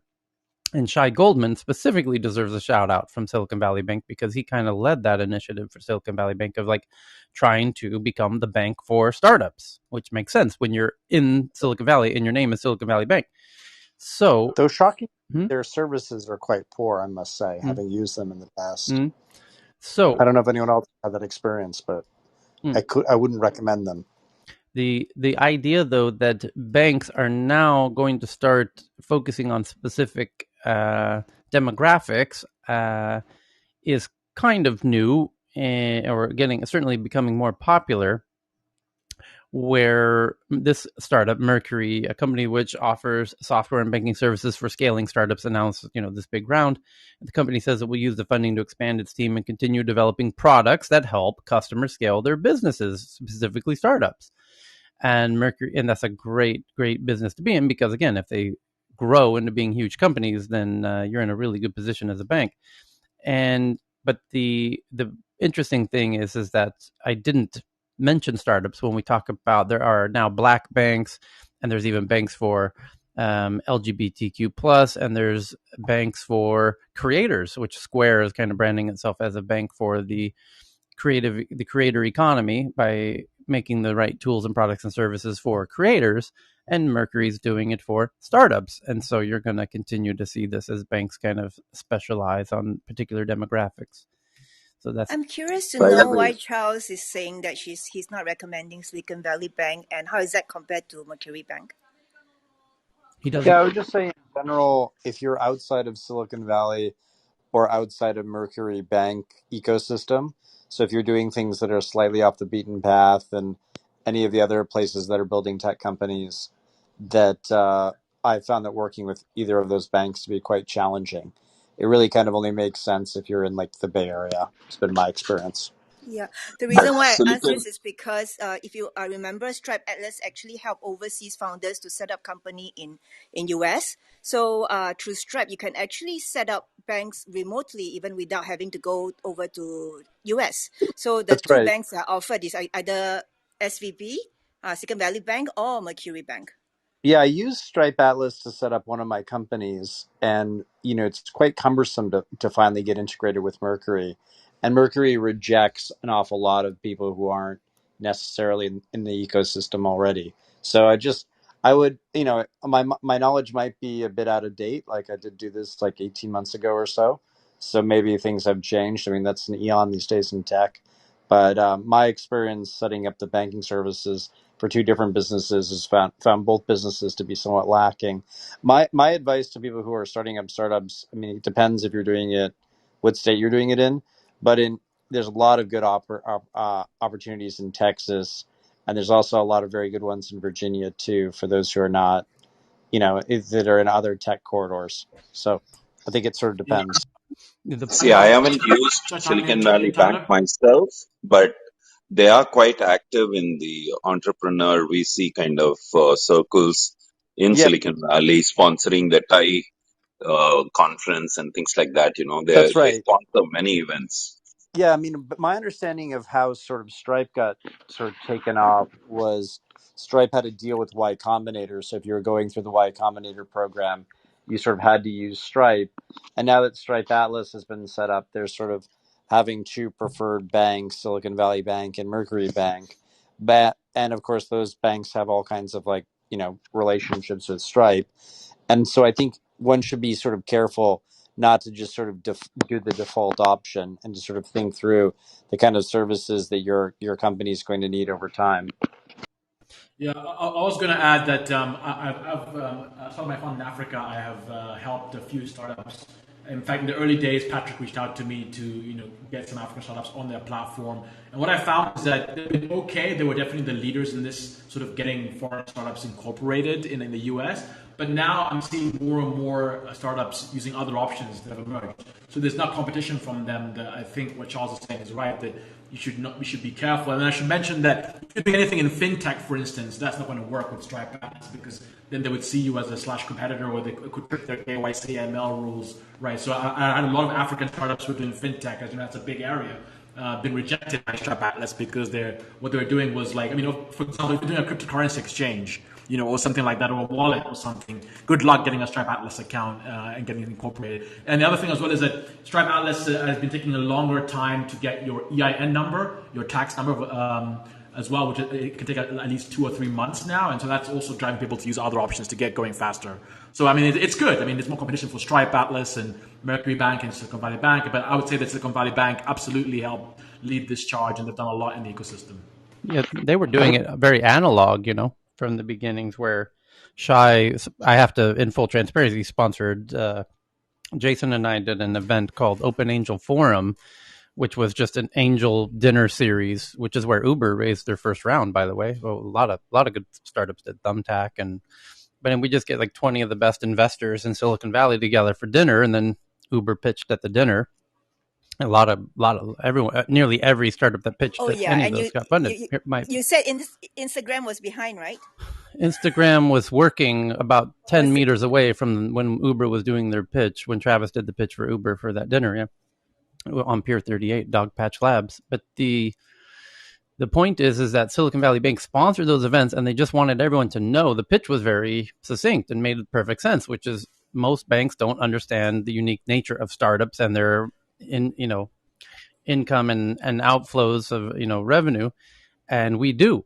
And so, and by the way, I will be your dedicated go-to person. Here's my cell phone. You can text me or call me anytime. And I understand, that you're fundraising and what that means, and, I understand the nature of startups. And they were kind of the first bank to put a dedicated person who understands the nature of startups with a dedicated person. And that's really all it took.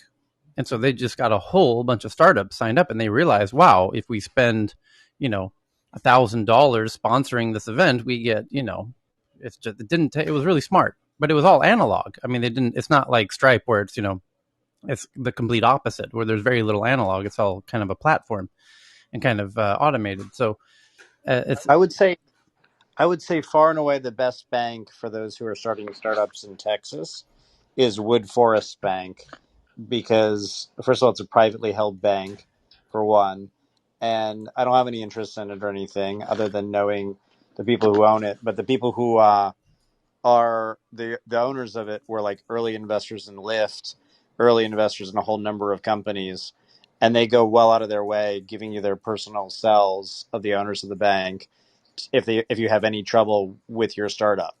And I've seen them, they're a big part of why a lot of startups in Austin have used Wood Forest Bank. There you go. Ray, the next big headline is a company called Ray, which uses VR tools powered by Oxford VR to provide on-demand mental health care services. And they just raised $26 million 3 months after launching, which means they either have a superstar on their team. And there's an echo in the room there. Is that Mabwana? I'm just going to mute you, Mabwana and Ranjit and Miss Kumar, just for safety's sake. So I'm curious to see, why did they raise $26 million after 3 months of launching? That normally doesn't happen unless you have a really notable person on the founding team. So I'm going to tweet this one out so people can figure that out. But mental health through VR absolutely has tremendous potential, which we've heard really interesting stories. And there is a startup in Stockholm that kind of pioneered this space, and Nicholas will remember their name, but of dealing with phobias and all kinds of issues that therapy can, essentially when you go to a therapist, they lay you on a couch and ask you to imagine all kinds of scenarios, which when in VR, you no longer need to imagine them. You can really practice being in those environments. And clinical psychologists often bring in the offenders, like your siblings and family who caused you emotional traumas, and sit them in the room with you and try and create scenarios and do the acclimation training and whatnot, which you can do in VR without actually having those people present. You can have avatars, and run very controlled scripts, and it could become truly amazing. VR could equally, you could have unimaginable positive and negative use cases. It's safe to say. So Ray just raised a whole bunch of money. That says a lot. 26 million after 3 months of launching. The next one is from the Washington Post, that many viewers are experiencing the Olympics primarily not through NBC. Let's play our favorite show, Tech News Jeopardy, where NBC is kind of the exclusive broadcast network for the Olympics. However, most people are not experiencing the Olympics through NBC. They're experiencing it through some other means. Twitter. YouTube. I heard Twitter and YouTube, and somebody else tried to jump in. Live streaming. Mabwana? Was it Mabwana that wanted to jump in? Somebody got cut off. Nobody. TikTok. Who was that? Mabwana? Yeah. Welcome to the winner's circle, Mabwana. The answer is TikTok. The score is evenly tied at 1-1-1-1-1-1-1 with Cal and Charles and Mabwana and Dr. Donish and somebody else. So the Me. hold on, let's mute Mabwana for a second.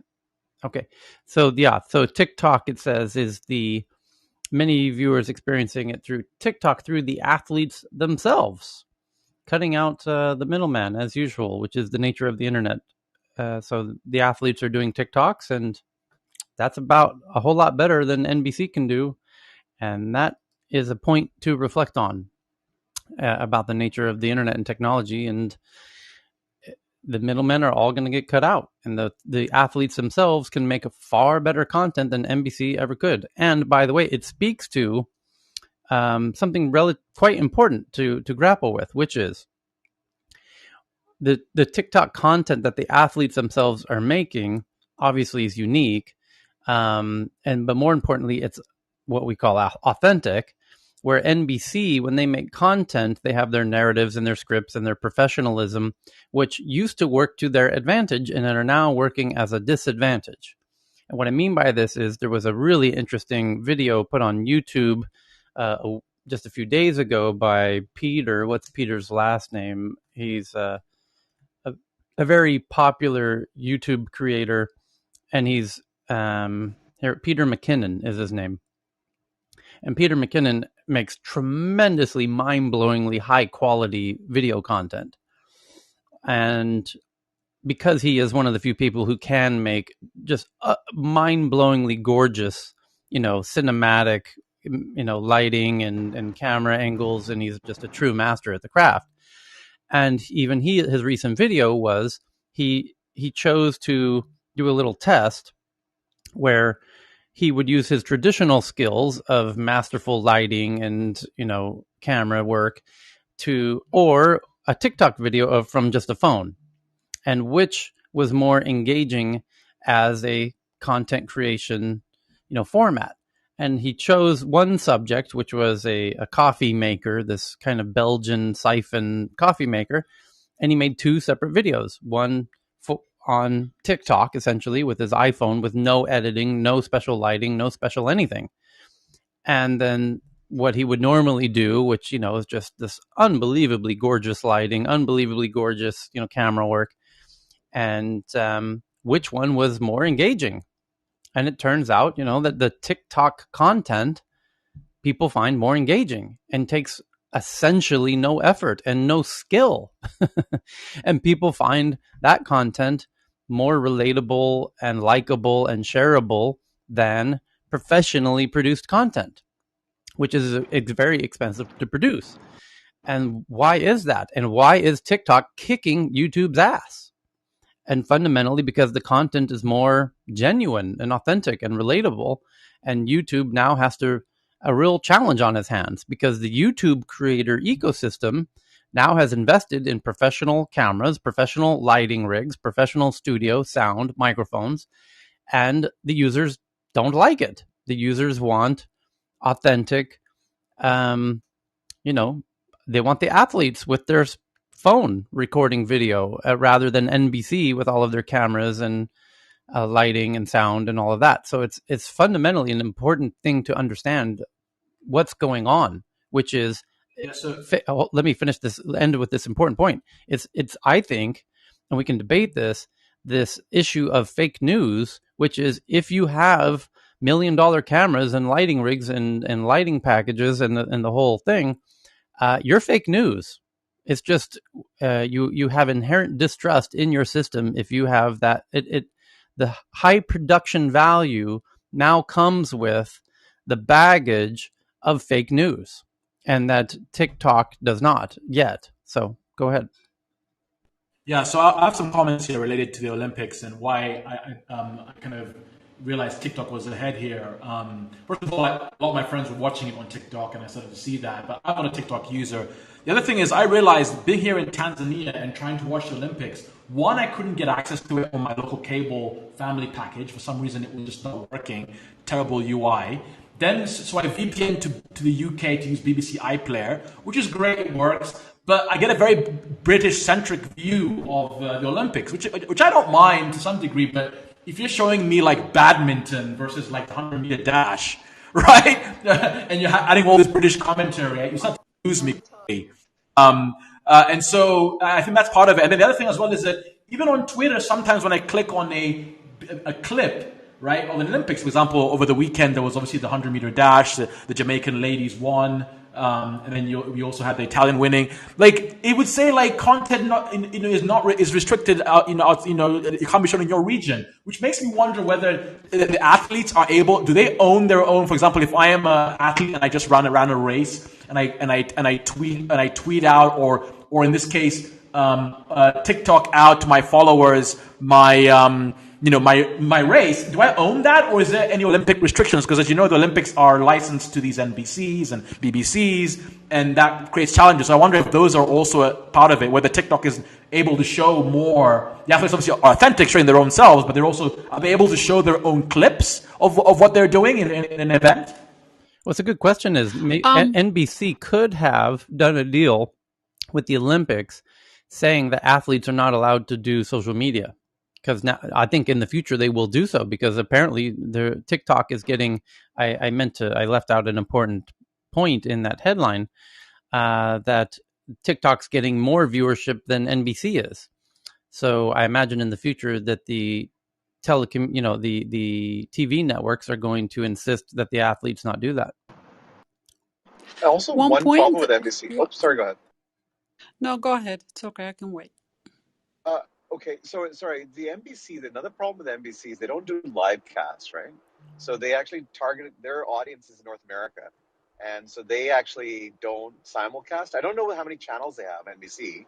They used to have that, the different NBC channels. But one station that actually does, I'm not pushing it because I'm Canadian, Canadian Broadcasting Corporation, CBC. If you want the most widespread coverage, CBC is actually piping their signals to some of the like Caribbean, South America, and Africa, because they actually cover all the different diverse nature of the sport. So they have round the clock coverage. So I think if you look at most of the clips, they're also coming from CBC, not from NBC, because NBC has this weird thing about their, yes, as Mabwana is saying, they're like a lot, like you were saying for the British BBC, but US is more focused on the US. They don't really have like a world channel for people to follow the world athletes. Sorry, go ahead. No, I was gonna add that on the weekend, what I heard was that NBC facing a very, very low viewership has been really trying to highlight people, and they were actually getting blamed sometimes for Simone Biles, for example. They said that they were just picking and choosing and saying who was gonna win, who's doing great, who's to watch for. And they say that even just the channel itself put a ton of pressure on her, and that they have some responsibility. And it was really something to read about. So I just wanted to add that because Tyler was saying that some of the things that the channel itself is doing is actually playing against it itself. Okay, now let's get into some more of these headlines here. Mahogany sent one in about, Tyler, yeah. Ranjit here. I have some hot news from India. Go. So finally today, PM Modi announced that they are launching something called e-rupee, which is the first step towards the CBDC at 4:30 p.m. India time today. There you go. You heard it here first. So what it tells is like e-rupee is a cashless and contactless digital payment medium, which will be delivered to mobile phones of beneficiaries in the form of SMS string or QR code. And then this is like a prepaid voucher, so they can go to any of these stores or anywhere, and then they can just scan it and reuse it. So which means that you don't need a credit card, debit card, you don't need an internet bank for this. So it's like they are giving you an e-voucher and then you can redeem it. So here's a question, Ranjit.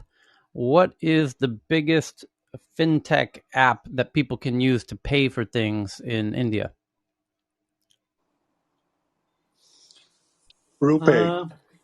Yeah. How, Google Pay, and what Paytm. Paytm and No, RuPay? What's the percentage of the market that uses it? I don't know about the percentage of the whole market. So How much they are? oh, you don't know. Can you make a guess? Is it 10% or 90% or somewhere in between?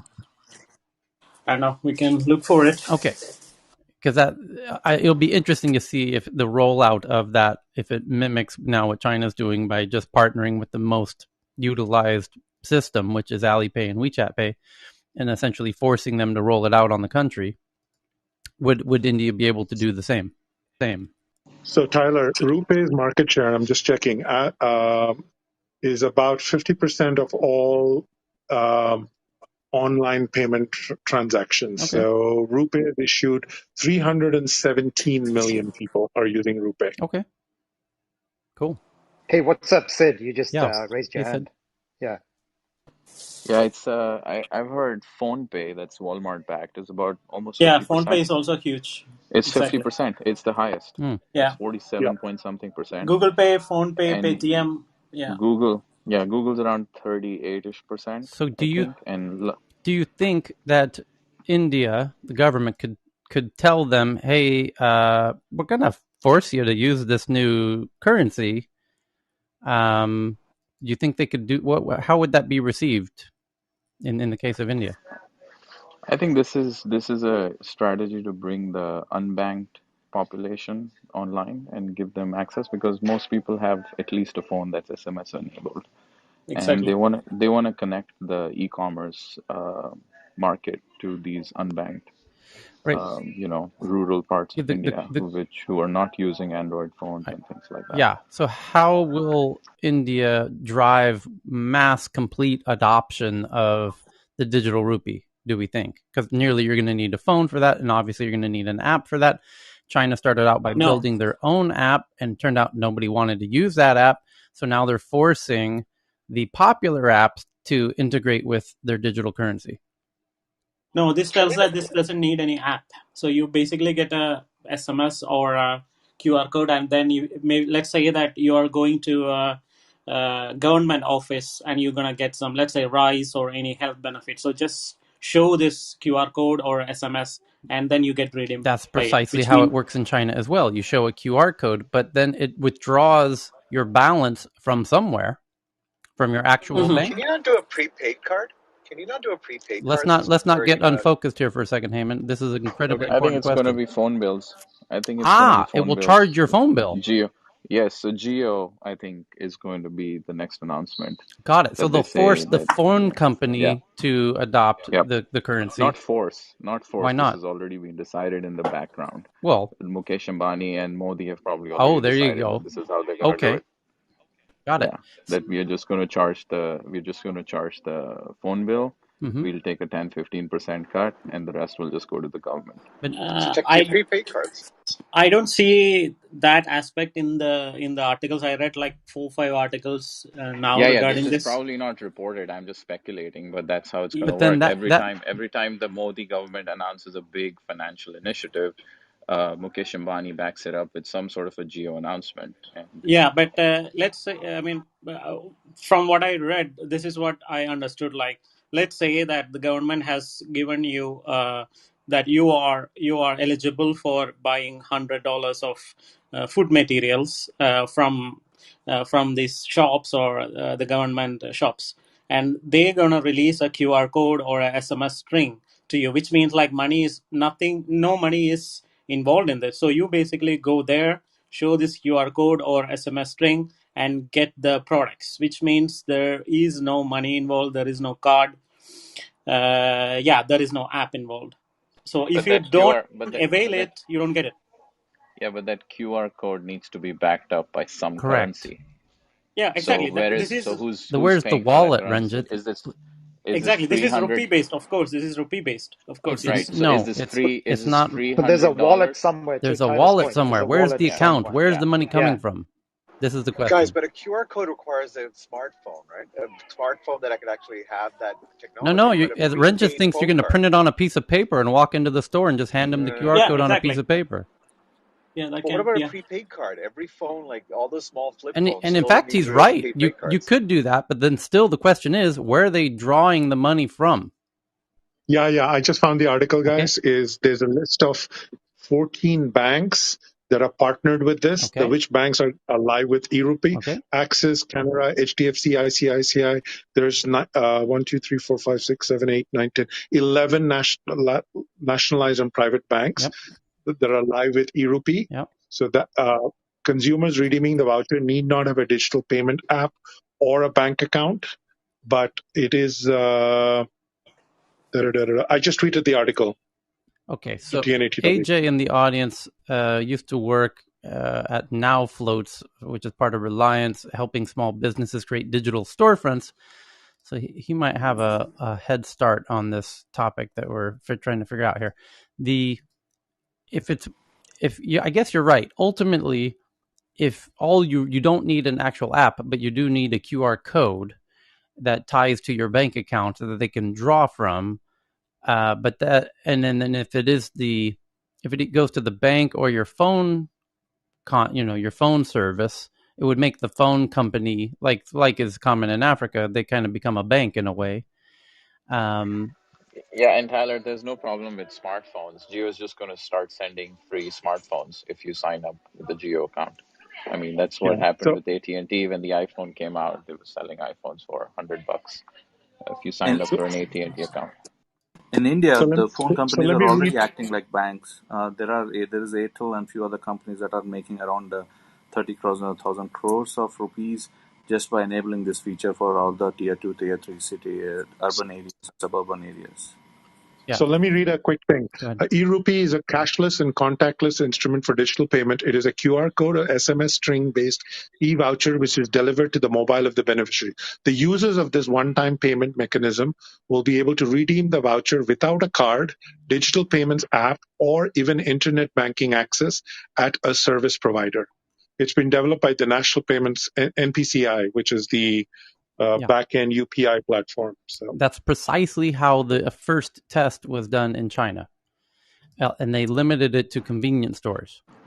And Yeah, and NPCI has been at work for almost 3 years. They've been developing the super advanced API that they can sort of get into any sort of gateway, whether it's a phone, whether it's a screenless phone, anything that may be. So I think eventually this is all going to converge to a phone service provider or an internet service provider that's going to maintain your wallet for eRupee. And the banks will just sort of be compatible. The bank systems will be just compatible. so now here's the question: in Indian citizens, if they have these already existing popular methods of payment, and then what percentage of transactions are done in cash still? Any guess, Benji? My guess is got to be 90%, isn't it? Okay, It's still Vinay or huge. somebody? okay. No. So Yeah, it's still huge. It depends on the amount of the transaction. Anything under 50,000 rupees, yeah, I'd go with Cal. uh-huh. It's probably around that number, Okay. 80-90%. But more than that, it's probably more digital So than cash. if they're interested, I mean, the state will decide if they want to stop issuing cash and force everybody to use QR codes. That's totally at the government's discretion to do that. And they could literally, as the companies who receive the cash take it to the banks send it to the federal bank throws them into a big fire and says, we're replacing these with QR codes. And it'll be interesting to see to what degree they do that. And then if they also have digital forms of those digital apps you were referring to that exchange the fiat version of rupees, if they force those apps to abandon fiat and integrate the e-rupee. Question. And by the way, looking at how they deal with MasterCard, it seems very likely that they could and maybe even would do that. Tyler, Yes. question. Like, how does international exchanges work? Like, I know that the digital yuan is coming out. Now you got the digital rupee. Let's say you're traveling between countries. Like, is there going to be a wallet, a central global wallet that people are going to agree on that we could sort of transfer, uh, do the currency transfers on? Yeah, like an app that will either hold multiple currencies, which is already those already exist, and then you want to convert one into another. Of course, anyone will do that. The question is, how the exchange rates in that inside of that. I think it's possible, Tyler, that this e-rupee thing is to start developing provenance of cash transactions. So instead of those 90% transactions happening in cash, the government wants to build provenance of how the money is moving. Of course. So so they will start reducing and this is purely speculation. Of course. I don't live there, but I still have deep roots there. It's they just want to reduce the amount of fiat physical currency in circulation and get this as digital as possible and enable new e-commerce possibilities. The government starts making more money through different instruments and taxes and cuts and things like that. Yeah, make no mistake. When you say 90% is done in cash, that's potentially 90% of tax revenue lost. So they stand to benefit from 90% of a certain amount. I understand. So not yeah. But contextually, a year ago or 2 years ago, I can't remember exactly contextually, but there was a removal of a denomination and there was quite a lot of riots and pushback, right? People in India, if you want to add that context, because that was the reason. It was at that time it was to do exactly what Tyler was alluding to, is less more transparency and less less of that cash economy basically. But there was resistance to that. I'm more interested in when they forced the rupee to abandon fiat and adopt the e-rupee internally, and how that goes down. Yeah, so there's more information coming in at 4:30, but right now, from what I'm reading, and I've got two laptops open, I'm reading in both. They're actually the first beneficiaries, or the beneficiaries, the users, are going to receive government schemes like the Indian government has a lot of schemes on subsidies and vouchers and that they give the folks, and they're going to use that to, instead of cash transactions or money transfers, they're using it to send that, and there's an easy way to track it, as it just said. So it brings it into circulation this way. Okay, well let's see how quickly it rolls out, and to what they certainly have. I mean, the first hints that this was coming, I remember it was only 4 months ago, was it not, Cal, when somebody came and we were trying to figure out. And Monica was giving us a real in fact, we'll get Monica in the next show. I just tried to ping her in, Cal, but we'll do that and we'll get a good analysis. Remind me, there was something interesting that happened. Oh, they stopped Bitcoin. There was new proposed legislation where they were going to crack down on Bitcoin. And then I believe it was Monica or somebody else in the audience, maybe that was the first time we learned of Monica, where she came in and she's like, yes, actually what's going on is this is actually because secretly, internally, they're working on their own digital currency, and that's why they're stopping Bitcoin. And yeah, that was about 4 months ago, was it not? Yep. I remember that.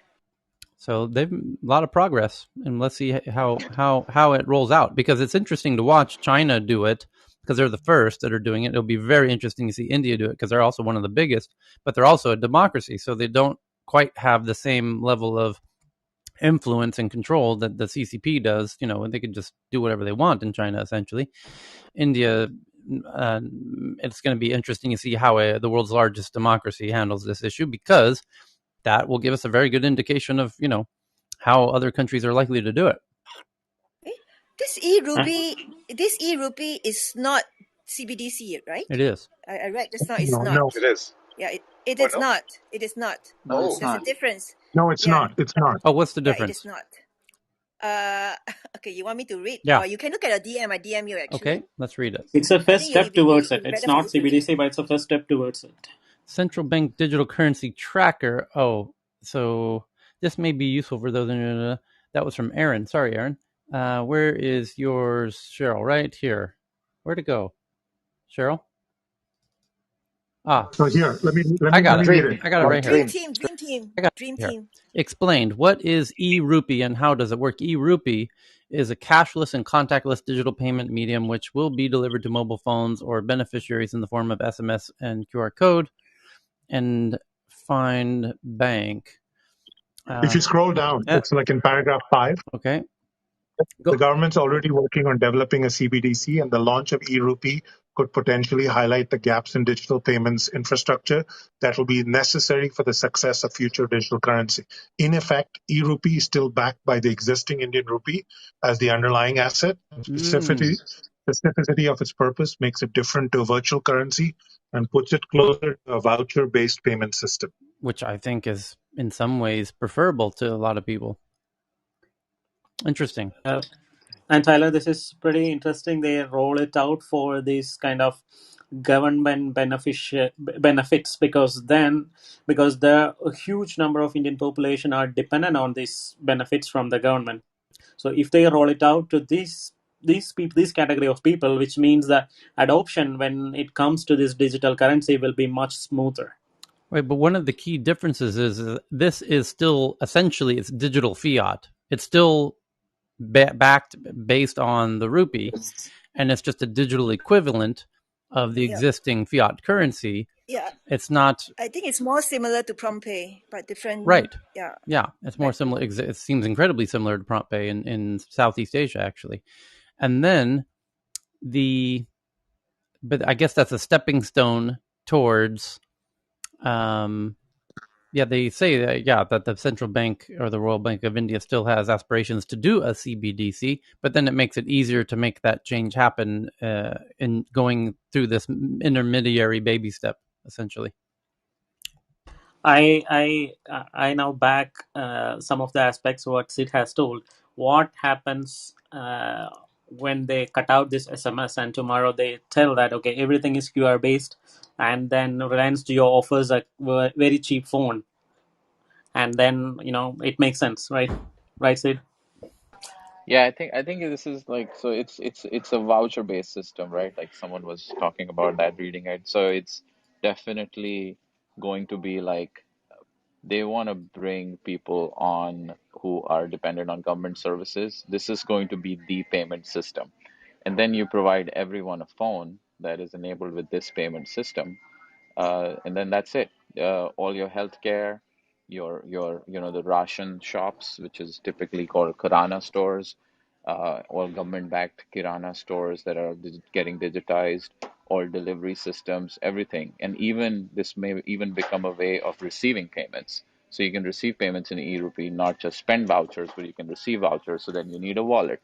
The wallet needs to be compatible with a phone, and then so it sounds like there's a whole ecosystem in play behind this.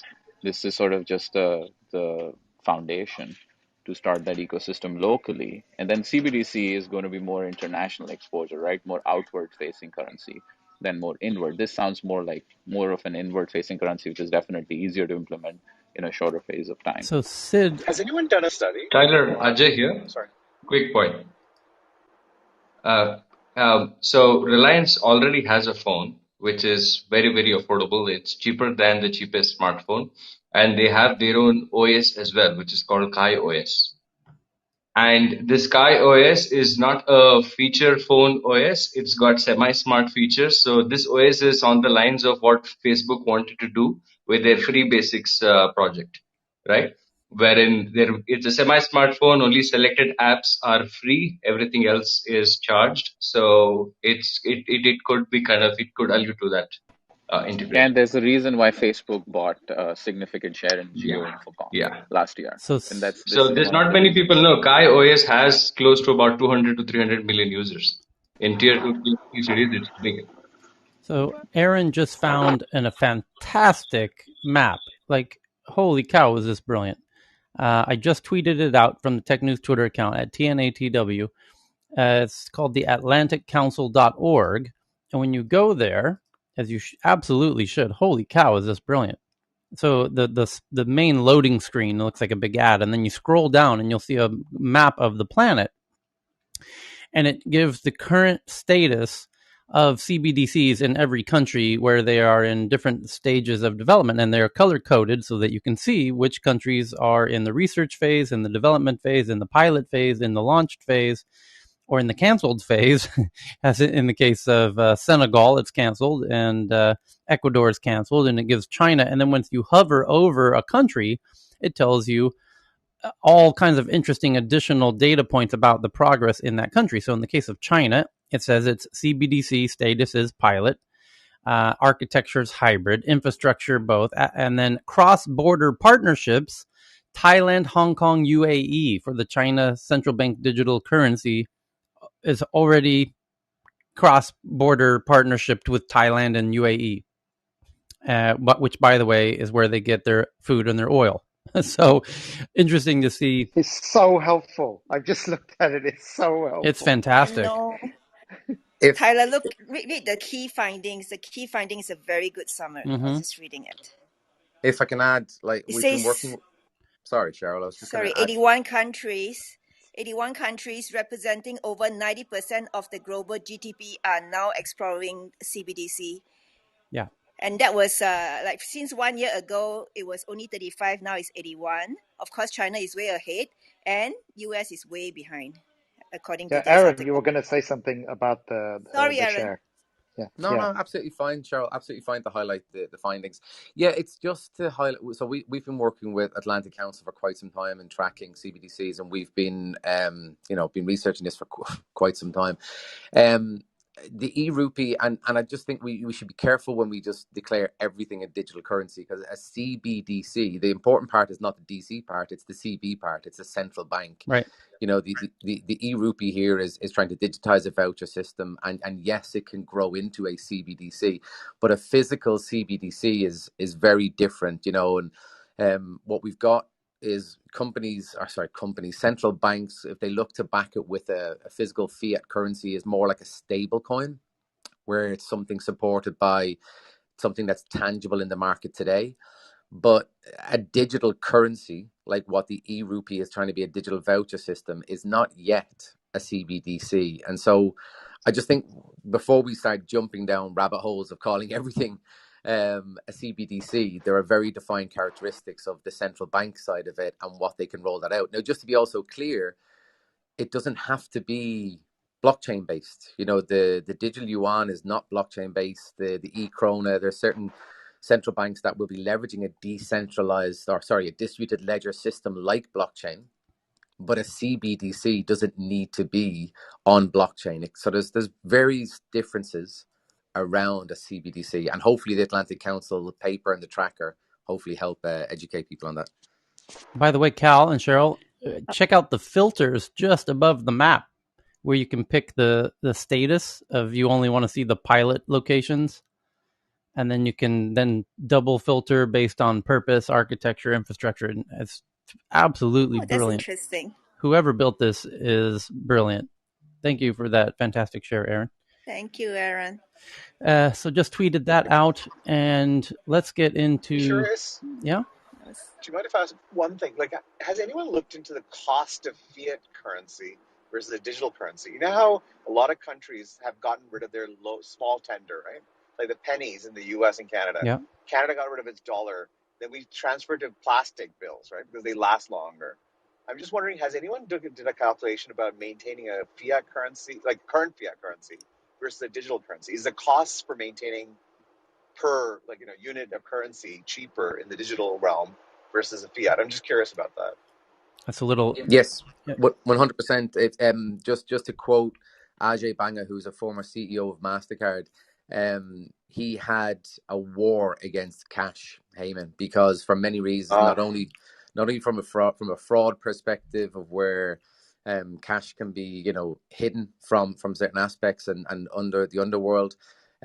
He also said that the cost of maintaining cash was significantly higher, and I think recently there was even a stat from the UK that £28 billion of UK physical currency notes has never been seen again. So Wow. there's a real issue against physical cash versus digital, and the hope about digital is not just about reducing the cost. It's also about the immutability, the traceability, so that we can monitor where this cash is going and try to block it from being spent on bad actors and bad things. And then a follow-up question is, how do we make it rain with digital currency? You know that term, right? Make it rain. Yeah, definitely. I'm laughing here. I think listen, there's other things to play here, like the the MPCI in India was set up to originally challenge, the banking infrastructure. It's actually in support of MasterCard and Visa. I worked on the Bharat QR code years ago when we gave that technology to the NPCI formation. Prompt Pay that Cheryl mentioned in Thailand and Southeast Asia. Ironically, the technology behind that is Vocalink, owned by MasterCard. So when you say make it rain, like, it's all these infrastructure players that are actually making it rain behind the scenes. The Stripes, the MasterCards, the people who put in the plumbing. If you want to support the technology going forward, don't get to the people at the front. Get to the people in the back. Whoever's building the plumbing, those are the guys that are making it rain. Okay. The French, I tweeted it, I think, just a few days ago. The French and Tunisian central banks are also. Yep, we covered that. We covered that 4 or so days ago. You're starting to see interesting experiments all over the place. So check out that map. You can Partnership that it's so fantastic. So, here's the next article from the Wall Street Journal. As AR evolves, it will revolutionize people's lives and become a technology shift as the web or mobile was to society, changing how consumers view and interact with the world around them. And interesting that they said as big as a shift as the web, which was your computer, and the mobile web, which was your smartphone. And indeed, it's the third platform. You had your computer and then your smartphone. Now you're going to have VR, and it's essentially the third era. So on that, the next article is from CNBC about Chinese augmented reality glass maker Nreal, spelled N-Real, R-E-A-L, looks to go public within 5 years. The company's flagship product is a pair of lightweight glasses called Nreal Light, which has been released in a handful of markets, including South Korea and Japan, but begs the interesting question, will America let Chinese AR glasses into America? And it's the whole data issue, of course, all over again, and the cameras, and same with TikTok, and where the data goes, and the data servers, and the countries have all woken up and realized that data is super, super powerful, and they don't want other countries having access to data from within about their citizens. So it's a whole new era, and the governments are waking up 20 years late to the power of data. But now that they have, they're going to act in rather interesting ways that we cover in all of these headlines. And disinformation for hire. PR firms are the new battleground for Facebook. Facebook's head of security policy has testified before Australian Parliament that his company has witnessed an increasing use of, pardon me one second, an increasing use of marketing firms or PR agencies that are essentially hired to run disinformation campaigns. Facebook's global head of security policy, Nathaniel Gleicher, has detailed the new disinformation paradigm his platform is battling with an influx of adversaries using PR or marketing firms to do their bidding. Gleicher told the Select Committee on Foreign Interference through social media that last October, Facebook removed a network that was linked to a marketing firm based in the UAE, Nigeria, and Egypt. The network targeted public debate around the world, primarily in the Middle East and Africa, but with some focus in Australia. There's an increasing use of marketing firms or PR agencies that are essentially running disinformation for hire businesses.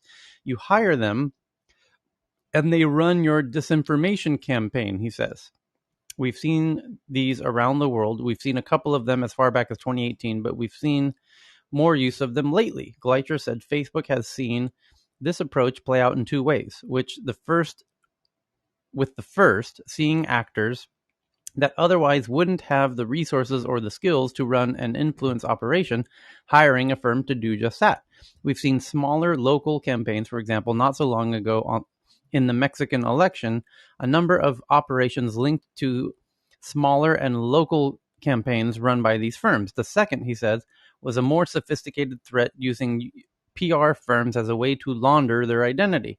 When we investigate a CIB operation, our teams work to understand who's behind it. We can't always identify who's behind it, obviously. That can be challenging, but we have a number of tools to to use to expose, for instance, a government is running it or an actor is behind it. But if a government or bad actor hires a PR firm, they pay them and not Facebook, and they don't communicate with them on our platforms. We may be able to track it back to the PR firm, but we won't be able to make the connection to the actor behind it.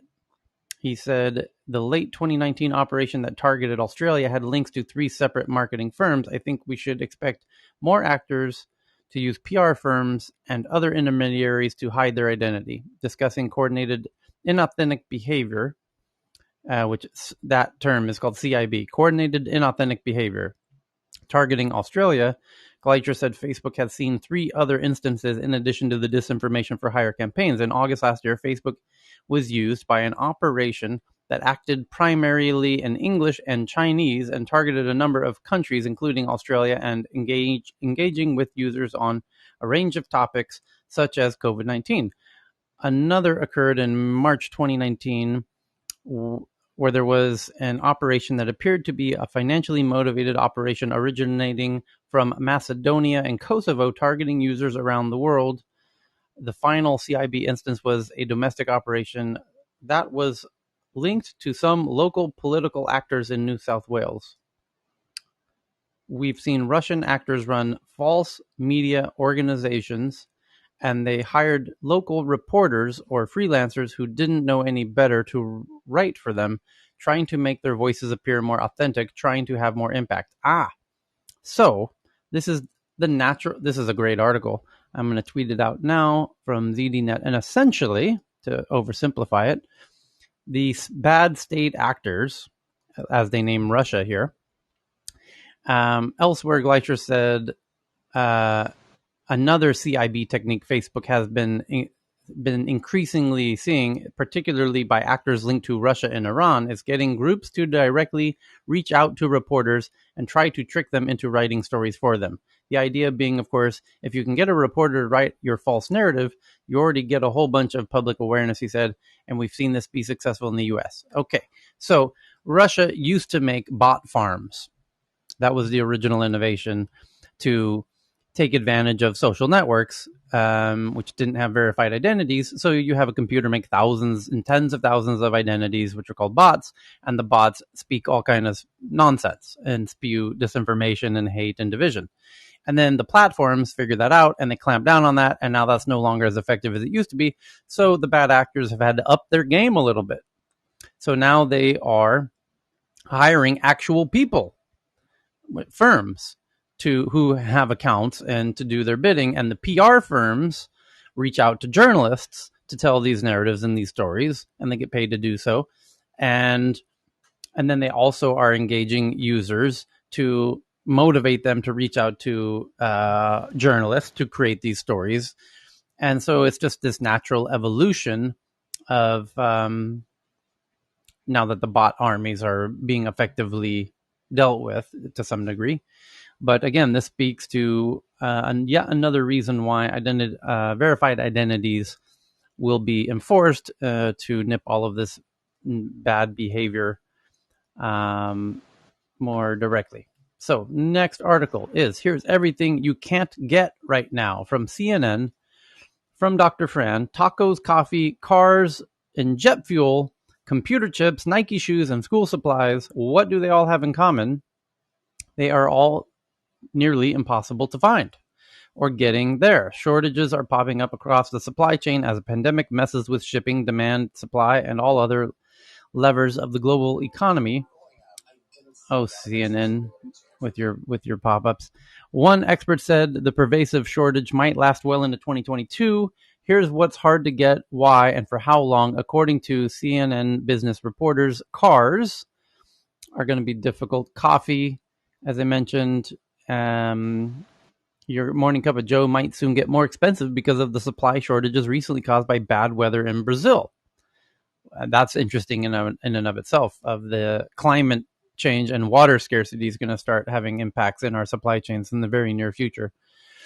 Computer chips, obviously, we talk about that endlessly. Jet fuel, Nike shoes. Nike could run out of the sneaker it sources from Vietnam as the spread of COVID-19 accelerates in the region. There you go. School supplies. What we're likely to see is a more limited choice and lower stock levels towards the end of the back to the school period. Some consumers might inevitably miss out. Category, although parents, what is the cause of the school supply shortage? The demand is also coming up against tight inventory levels and delayed shipments, which will impact retailers' ability to replenish products on shelves. Taco Bell fans are having a hard time um, living more, as the Taco Bell slogan. The popular food chain said that some of its customers' favorite items might not be available at U.S. restaurants. Apologies for the inconvenience, as we hope to feed fans' current Taco Bell cravings again soon. The fast food chain expressed regrets on its website, saying that because of national ingredient shortages and delivery delays, some locations might not be able to serve customers. So, to It's summarize, interesting. yeah, It's interesting they didn't say what the ingredients were. It's still a mystery. yeah, What are they? yeah, there's a shortage of mystery meat. Tacos, coffee, cars, jet fuel, computer chips, and Nike shoes and school supplies, all in short supply. Great article. And what else do we got? We've got teachers are feeling burned out. Artificial intelligence can help. Oh boy, that's a slippery slope. This is from USA Today. Teachers can use technology to help them focus more of their time on education rather than administration. Indeed, and eventually it'll replace the teachers themselves. And in fact, my buddy Joel Hellerman in Stockholm doing Sauna Labs claims that their AI-driven learning system teaches people to learn in half the time with 3 times the retention. So, of course, they're focusing on nurses and enterprise use cases today because it's impossible to partner with the education systems directly because they're so freaking antiquated. And it's an existential threat to them, but they will have their day of reckoning, and we will eventually learn by AIs in VR at 5 times the speed and 10 times the retention. So, Walmart names Wignesarum to fill chief medical officer vacancy.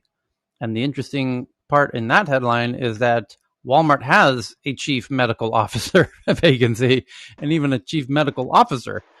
Walmart named pharmaceutical industry veteran Joe Wigneswaram as its new chief medical officer. And that's all you need to know, that Walmart is entering the huge medtech race with Amazon and Google. And Or pharmacy? yeah. No, it's. I A think they're potential targeting pharmacy. acquisition Yeah. may emerge of one of these pharma. What do you call them in the U.S.? Pharma benefit. One of these organizations that supply pharmacies, basically. Yeah. So next big article here is from ZDNet from Wendy Marks. Thank you, Wendy. Disinformation for hire. We just did that one. Sorry. The next big one's from Faraz from Bloomberg. And the headline reads, Sell tech, buy green is Wall Street's new playbook for trading in China. Sell businesses that politicians want to reform and buy the ones they want to build, like green tech. That's the advice coming from Wall Street. Sounds smart. Next headline from Vinay. MasterCard submits new report to Royal Bank of India seeking overturn of the temporary ban that they're suffering about kind of data storage compliance issues. It seems inevitable, but MasterCard now submits a new report seeking an overturn. Good luck with that. The next one from Cheryl through Reuters is that thousands of people protested in Paris and other French cities against mandatory coronavirus health paths for entry to many public venues now for the 3rd week in a row. Comments from the stage on the 3rd weekend of very large-scale protests now and happening in Paris against the vaccine passport to enter cafes and trains and whatnot. Going once, going twice. There's also an article that I'm not sure I forwarded to you yet, but it's basically about the fact that people are arguing against vaccine passports. Yeah. But there's also this statement about why people are not arguing for. There's not much argument for the vaccine passports, at least from the global academic and also public health sense. They're just saying we need it, but there's no good arguments yet. I know it seems common sense, but I think, yeah, it's just story that broke out in Canada. I could forward it to you again. Interesting question. I think that takes knowledge that your average person doesn't quite have, is the short I answer. think cross-border vaccine passport will be very difficult to implement. For example, a Yeah. country like Japan, they are negotiating for it. So far, there's only 5 countries that allow them with the unilateral, meaning to say that those people from Japan can enter those countries without having to test or quarantine. But if those countries, the people from those countries want to come to Japan, they still have to be quarantined and tested. It's like the So it's existing visa requirements, unilateral. right, for countries.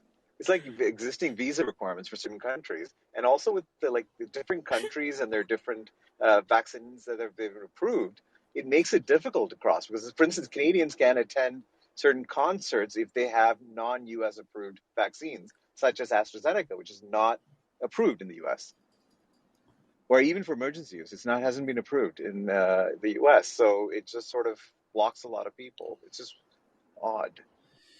Well, you might see people asking what an interesting thought is. Well, there's a headline coming up in a minute that Joe Biden's now encouraging states everywhere to offer $100 incentives to get people vaccinated. And that, to my mind, raises the question, the stimulus that the U.S. gave out of these $1,200 checks or $1,500 checks, why weren't those tied to vaccinations? But the sad part is, like, a lot of the world does not have a vaccine, and we're forcing people in the first world to actually get a vaccine, and we're paying them to get a vaccine. And $100 is a lot of money for anyone around the world. I mean, for certain parts of the world, and they're desperate for vaccines. So it's just a very sort of, I don't know what the word is, but it's just sickening sort of to see all that. Even in Canada, we don't have those. We had lottery incentive actually in Alberta, which is a conservative province. We had a lottery. 10 lottery tickets were given out of $1 million for people who vaccinated. So I don't know. Okay. Tyler, Yeah. Tyler, there was an interesting article that came out last Friday from the EU, from the Schengen region, Yep. and it outlines the expectations of what's going to be done, and clearly they're also being very diplomatic about not stepping on the rights of people. And what they're saying is there's 16 countries that are on this Schengen, in the Schengen region. And what they ultimately are doing is they're saying here that for the most part, you're fully vaccinated for 2 weeks or more. You have been infected with coronavirus in the past 6 months. You can show a PCR test with a negative result. It's got to be valid for the following 2 days. And also they will accept a rapid antigen test. And the unique part about accepting that last one right there, which is really fascinating, I know Netherlands and Germany have really taken this on board, and it's actually something I really like, is that many of the people are taking the responsibility between Germany and Netherlands to actually buy those rapid antigen tests because they're being sold. Like, I could buy a box of 50 from a medical location.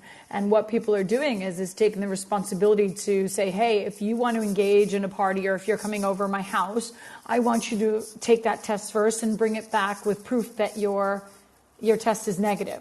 And that's how people are engaging. Specifically, I know in Netherlands they're engaging that way a lot, and they're engaging that way in Germany as well because it's already happened a couple of times. So I think that in Europe, at least in Germany, Netherlands, and Belgium, people are really they're just making the investment into the PCR test and the negative result test if they're not vaccinated yet.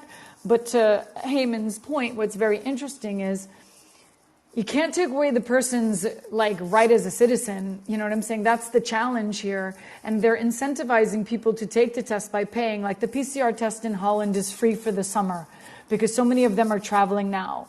And the thing is that when you see how the Dutch travel, they go everywhere. And they're taking these tests and they go everywhere.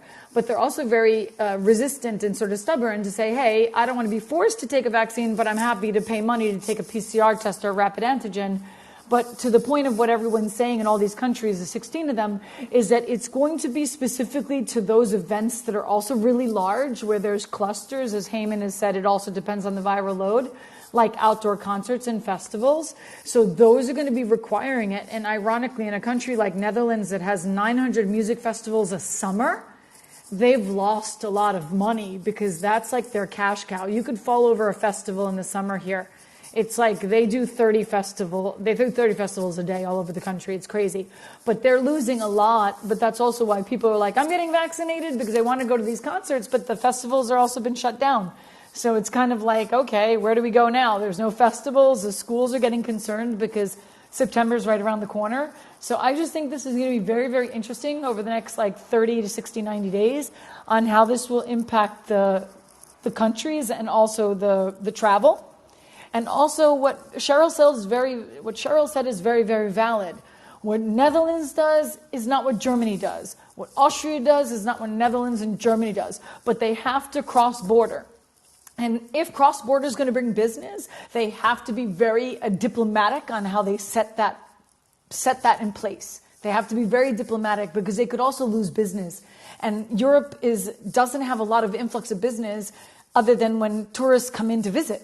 So Netherlands has said, okay, fuck it, we got to have tourists come in because our horecas, which are the businesses, they're getting screwed because people don't even want to work in them. So let alone not having tourists come in to support them. But now they're having even trouble getting employees to work in these horecas. So I think it's just a complete cluster poop. And at that point, I think it's going to be very interesting how they tiptoe forward with getting the vaccine rollout to move forward swiftly. Yeah. So that it And also, doesn't run into a hiccup again. and to Amy's point too, we'll soon have some results about how these large concerts will affect people because the Lollapalooza, right? Everyone saw that in the US. I mean, I'm sure like in 2 weeks' time, we'll figure out how bad that was or not. Some results hopefully will come So out. somebody, Professor yeah. X, we just have to ask Michael. Michael's been having mansion parties. Ask Yeah, I Michael in the know. second. I Ask know. Michael Okay. in the second event at Tech News Around the World because he's And been he's really hacking too. socializing.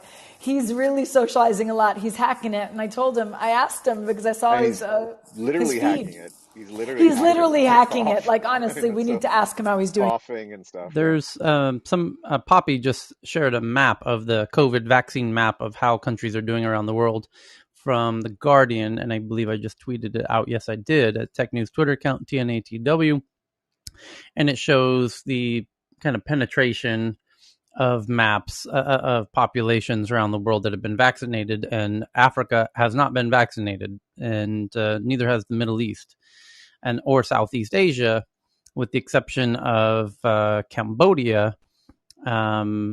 Europe has, America has, quite a bit of South America has, but Africa and the Middle East have not, with the exception of Saudi Arabia. And so you really should see this map so you get a sense of where And the vaccines have been happening, and then notice that the ones in Asia, which are China and Mongolia, and a bit of India.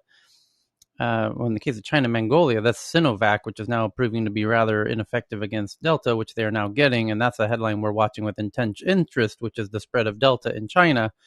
That's going to be amazing to watch. And Yeah. Tyler, to bring the full story back to what you were talking about, the inventory Mm. stocks, one thing you guys will realize in all our, like at least in the West, what we're realizing is that most of that inventory, even on Amazon, if you look at it, all the stuff that have been sitting in warehouses for ages is now coming onto market because the problem is they cannot make any of the new stuff in time. So they're actually, I spoke to a pet store recently nearby, and their shelves are bare. And I was speaking to the manager there. She said basically they're bringing stuff that's been sitting in their warehouses for years and they're putting it on their shelves. And so, in the short term, especially the workers around the world who are creating these things, like especially if we don't get vaccinations to them and get their economies up online, the West, I mean, unfortunately, will see the effects, even if they feel that they're fully vaccinated, unless they build up their own endemic industries. That's not going to happen in the short Yeah, term. you want your Nike shoes, Yeah, start thinking about the world, right? yeah. And So even the we Nike just shoes, heard they're a hoarding headline. it, We right? just heard the headline on Nike Yeah, A shoes, right? quick yeah. clarification that in the Middle East, the United Arab Emirates is the absolute A student standout with their vaccinations, even globally. But just But geographically, that's an incredibly small piece of geography in the Middle East, so it was hard to notice at first and glance. most of the tenants, most of the people in UAE are non-UAE, right?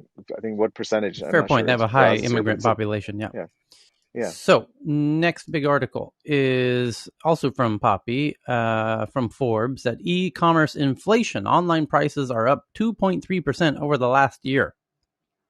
Disruptions caused by the pandemic have reversed a long trend of declining e-commerce prices and caused what are expected to be ongoing price increases. And tech unicorn, this one from Singapore, Straits Times, tech unicorns ride digital wave to race ahead in India and South Asia as a record 18 startups become unicorns this year, most of them in fintech, software services, and e-commerce. And I love that India is counting every new unicorn this year with 18 this year. The next one is quite funny from Poland. Bitcoin crypto mining operation uncovered at police headquarters. Polish police say they have uncovered a Bitcoin mining operation in their own headquarters in Warsaw. Where's Magda?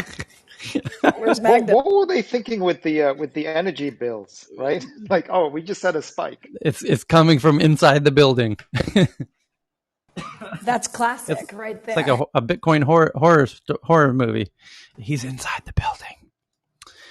It's like Scary Movie 1, 2, and 3 for Bitcoin. The call's coming The, from inside the house. yeah, the safest place is the most dangerous place. The It's so most true. dangerous place is the safest place. All right, the other way.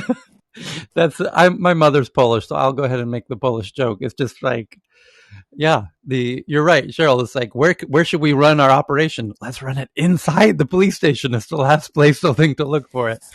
But isn't that the way people, like, isn't that the way to hide it in plain sight? You know, isn't that it? Like, people are looking at all these other Yes, places, but hide it in it's plain so sight, and people tend fantastic. to avoid I it. love this article. And it does. I mean, I've spent quite a bit of time in Poland. It's absolutely my favorite place to visit because of my kind of family roots there. And it's like, but that does fit with Poland in general. It's like it's a comedy show in and of itself. So the next one is BMW doubles down on AR and VR technology in recent projects. When you think VR and AR, you might not think of BMW. However, BMW's address book has become a who's who of AR and VR firms. And at BMW, we want to ensure that we introduce digital tools in a way that really help prospective customers along their decision journey when choosing a car while ensuring it's fun and user friendly. So it seems like it's the marketing department driving that one, no pun intended. And then Vinay sent in one that climate, this is from Time. Time says, a headline, that climate, not conflict, in Madagascar's famine is the first in modern history to be solely caused by global warming. And I didn't realize that Madagascar is facing famine, but we had a headline last week from the UN that we are now, there's a mind-blowing and stomach-turning number of people are facing famine in the next 6 to 12 months. I believe it was 140 million. Somebody remember the headline? Anyway, Madagascar's famine is the first in modern history to be caused by climate change alone, and it's unlikely to be the last, is the headline from Time that I just retweeted. I'm going to save that one for myself to read that. And then Faraz giving us an update on the oil tanker attack in the Arabian Sea, which was attacked by drones. 2 crew members, a British and a Romanian citizen, are killed in an incident off the coast of Oman. Israel now blaming Iran for the drone attack.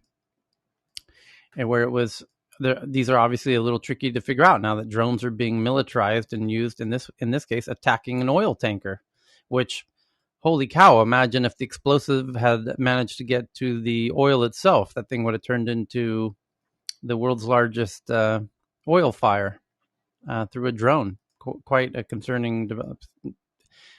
Thinking of that now, it's actually amazing what an unimaginable tragedy, seemingly, how much worse that could have been, because that oil stuff is rather flammable, I hear. So Frost also has this one from Reuters. U.S. COVID-19 residential eviction ban set to expire at midnight, August 1st. So it says now 7 million likely to go homeless as the pandemic-related U.S. government ban on residential evictions was set to expire at midnight on Saturday, putting 7 million American renters at risk of becoming homeless. Anyone have a interesting solution? And by the way, that's 7 million right now. There's another 35-ish million who say they don't have money for the next month's rent. So you're now talking about 40 million people expected to become homeless in the next month or so, because now they can be evicted if they can't pay the rent. And there's another 30 million who say they don't have enough money for rent next month. So hence, maybe the vaccine incentive program could have been really smart. You get vaccinated, get your rent covered. There you go. There's an idea. Because the government could do that. They could say, no, we're going to extend you can't evict somebody if they get vaccinated, perhaps, or something like that. There you go. Anyway, Mercedes-Benz to unveil what they call the EQE, the first AMG electric, and several new EVs at the mobility show in Munich. So get ready for all of the new electric Mercedes coming out. And by the way, they launched the very first electric Mercedes in a partnership with me at my event in Stockholm, and that was the EQ SUV. And they chose Stockholm of all places to launch it. In my event, all others to partner with it. I was quite honored. Anyway, as Coca-Cola auctions its first NFT, more brands are entering the metaverse. And indeed, every marketing department on the planet is trying to figure out how to deal with NFTs and the metaverse. And this article from Forbes is all about that. The beverage giant is tapping into its history of collectibles with new digital twist to raise money for Special Olympics International. And the next one is from Big Zoe from Yahoo.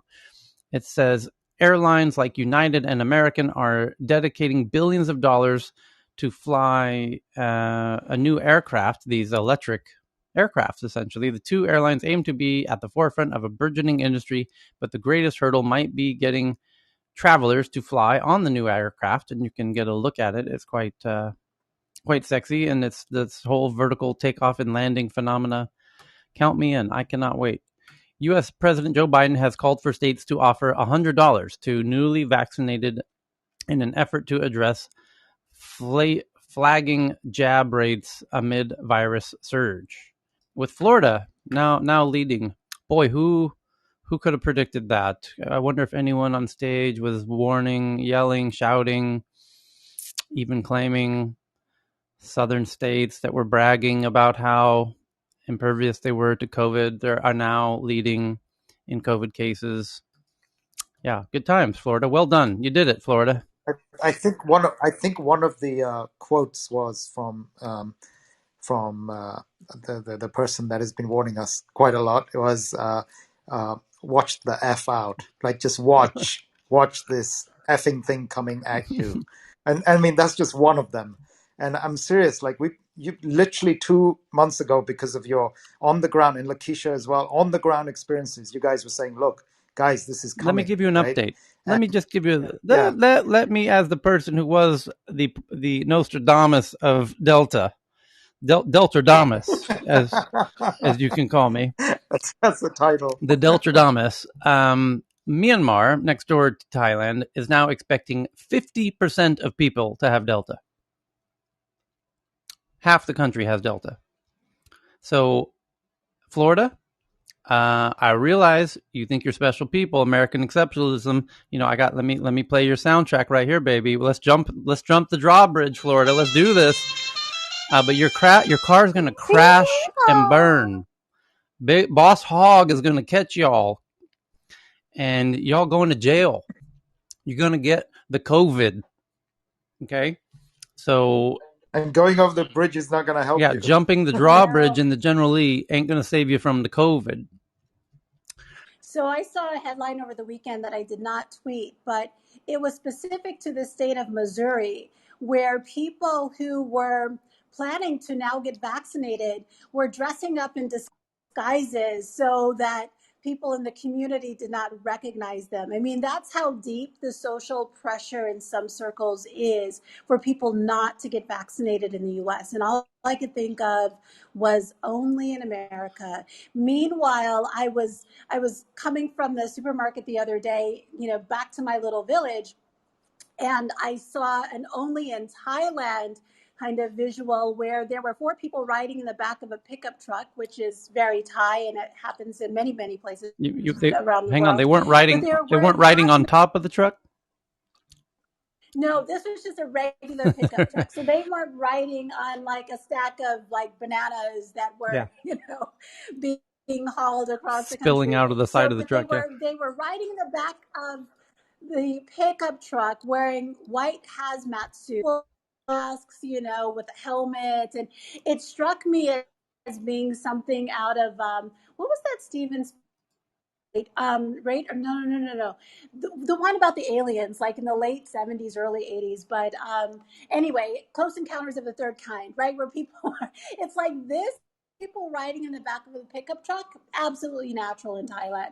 But people riding in the back of a hazmat or in the back of a pickup wearing hazmat suits, not normal No. at all. But it's sadly becoming increasingly, yeah, it's scary. It's frightening. It's frightening. Yep. So next big headline here is from Ken via the New York Post that LinkedIn says most employees can work from home forever. The majority of LinkedIn's 16,000 employees will be allowed to work remotely full-time. The company said Thursday. I need to start making a list of these people, reaching out to their HR departments and working with the Thai government to relocate them here. So, yeah. But because in a year from now, they're also going to get an update that their salaries have been cut in half because they can now employ from anywhere as well. And to those people who stay in California, good luck competing with people from Romania and Vietnam. So the next article is the fungus and bacteria tackling plastic waste from the BBC. Bacteria, fungus, and enzymes can all digest plastic, but can they work at a useful commercial scale? Well, that begs an interesting point, and somebody had a headline that I hopefully get to soon about somebody had figured out a way to take kind of the waste of this weed, underwater weed that's growing. I think Cheryl shared the article, and essentially chop it up and use it as fuel, essentially, because you can kind of burn it. And right, Cheryl? And so, Yes, that's right. I think it's in Kenya, right? yeah, I think it was Kenya. So these Kenyans have found this weed that's growing underwater, and it's like seaweed, and you throw the seaweed into this special chopper. You chop it up, you burn it like a fuel, like charcoal, and you have fuel. You can burn fire, do cook on top of it. Yeah. I think they can even use it as a cooking oil, they say, right? Yeah, but the point is, I don't know how it tastes like. we had a headline a week or so ago that in Turkey, they're having these massive algae blooms. And by the way, near Cancun, they have these, and that whole part of the world down there near Cancun, the shores are covered in seaweed, what they call sawgrass. And I wonder if they could use that as a potential product, of course, if they can come up with some interesting use case, because you're going to start seeing algae blooms and seaweed explosions of biblical proportions when the ocean waters are starting to even rise by a very small amounts. We're already starting to see it. So there's a huge opportunity there for somebody. So the next headline is from Poppy via the Washington Post that you're going to be asked to prove your vaccination status. Here's how to do it. There's no be-all, end-all way to carry proof of vaccination on your phone. We make sense of how to do it, and that article will do that deep dive for you. France sees third weekend of protests against obligatory health pass. More than 150,000 demonstrators are expected to take to the streets across France on Saturday, very few of them wearing masks because they're not in favor of vaccines to begin with. So, yeah, Delta in France. I wonder. I wonder how that's going to work out with 150,000 demonstrators shoulder to shoulder protesting vaccines, and that'll end well. So, avoid France for the time being, and then the from the Washington Post, the GAO denies Jeff Bezos' attempts to overturn NASA's Lunar Lander award to SpaceX. And they said NASA's decision to award the contract to SpaceX was reasonable and consistent with applicable procurement law and regulations. And Elon Musk, speak of the devil, Washington Journal says Elon Musk just sided with or against Apple in one of the biggest tech showdowns of the century, where he supports Epic Games, maker of Fortnite, in their case against Apple of the 30% fees that they charge. And Elon described it as a de facto tax on the internet. And then the Washington Post article that China built the world's largest facial recognition system, which was SenseTime. Now it's getting camera shy is the headline. And what do they mean? Well, let's crack this little sucker open. I just tweeted it out to the Tech News Twitter account at TNATW. And it shows a photo of an individual scanning their face to enter at the entry gate at the World Artificial Intelligence Conference in Shanghai. But to enter, you just scan your face to enter the event. And that's becoming more common. And now people are getting worried, or more specifically, the government's getting worried. And now the government's telling private companies that they must get the users they must warn the users that they're using this technology. But of course, the state doesn't need to warn you that they're using it, but they're very clear that they're using it. So again, kudos to China for their transparency of their use of technology with their populace. And then the next one's also from the Washington Post, from Poppy. Many ransomware attacks go unreported. The FBI and Congress want to change that. And Lake Mead, Hoover Dam face historically low water levels amid drought. Lake Mead's depth is the lowest it's been since 1937. And it's only the beginning of August. You've only got, 2 more months of drying up to do. Let's see if there's any lake left at all by the end of September. Because that's the path that it's on. And indeed, the next article says 40 million Americans depend on 2 reservoirs that are about to go dry. 40 million. Only just 40 million Americans need this water, and it's going away. And guess what Canadians are scared about? Canadians are scared under the NAFTA that America will come and take their water. Well, I thought you were worried about American climate refugees, water refugees moving to Canada. No, we're not worried about that. We're not worried about that. We're just worried about you guys not taking care of your water and then demanding the water be shipped down. Relentless drought threatens the Colorado River reservoirs at Lake Mead and Lake Powell, which together provide water to over 40 million Americans. Largely South California, Southern California, a true paradise where I'm from, becoming uninhabitable. Let those words sink into you. Try it. Feel them on your lips like a fine wine. Uninhabitable. You can you can feel the B and the P and the T. It has a nice flow. Uninhabitable. It's a desert. You will have no water. There's no water to be had. How are you going to live there when you don't have any water? Uninhabitable is the word you're looking for. You won't have water.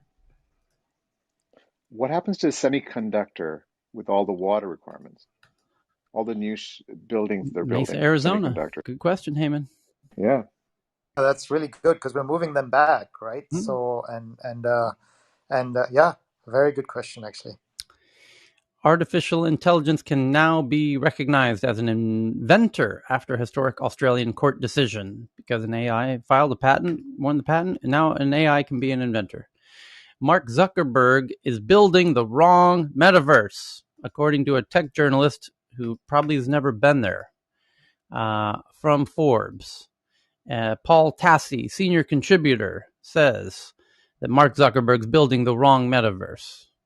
This week, Facebook announced it would be devoting billions of dollars towards Mark Zuckerberg's new goal of becoming a metaverse company, as he and many other tech giants scramble to get on board with the next evolution of the internet and social interaction borrowed from science fiction novels.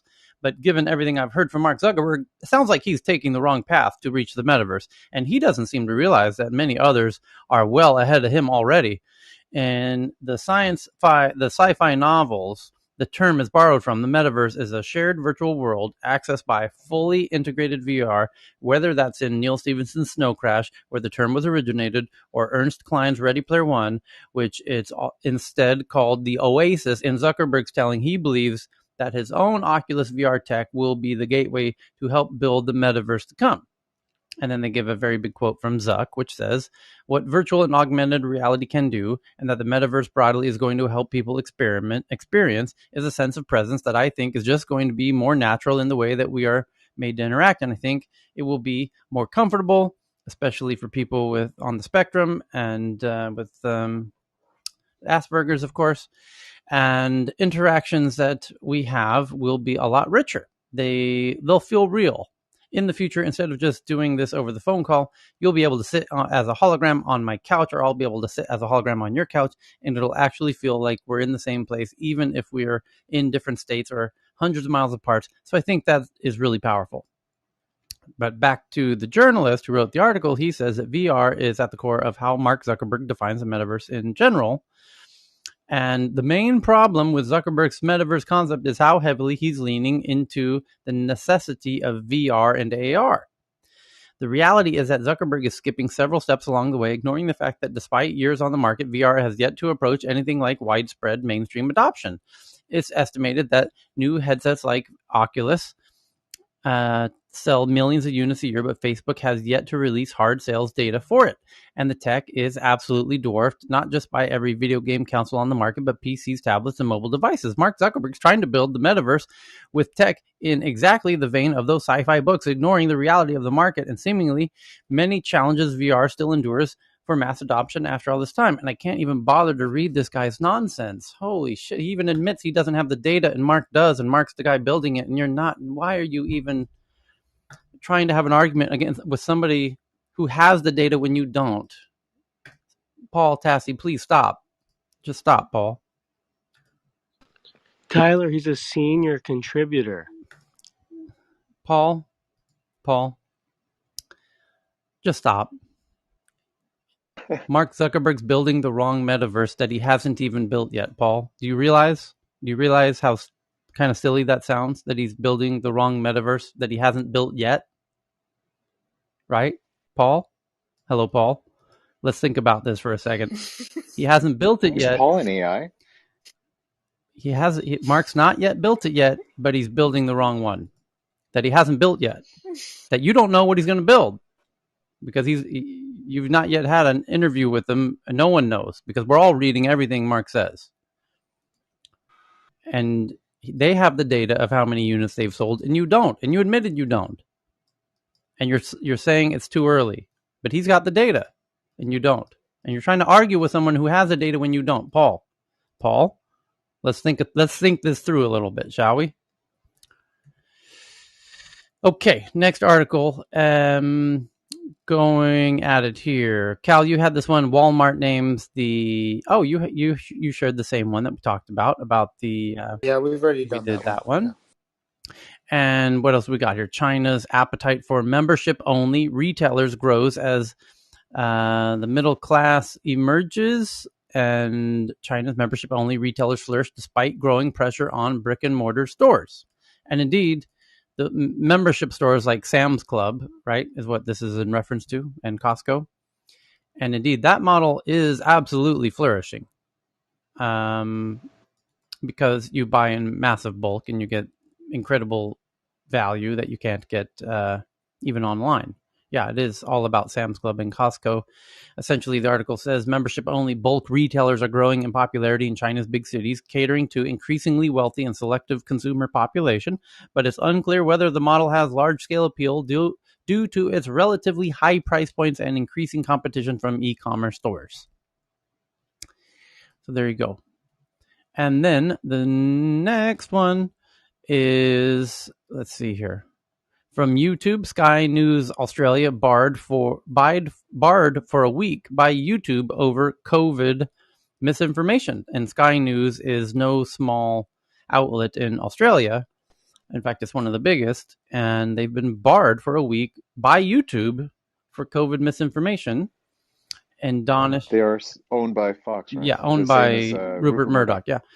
From Dr. Donish had one from Yahoo Finance about AbbVie expects Botox boom to power annual earnings. I guess they are the maker of Botox. And now that, By the way, you know in the news realm, a Bild in Germany, the German yeah, newspaper or news yeah, organization, they apologized for their years-long negative stories about COVID. They actually apologized. I just tweeted out to you, but they apologized and they're wondering whether other stations will follow suit.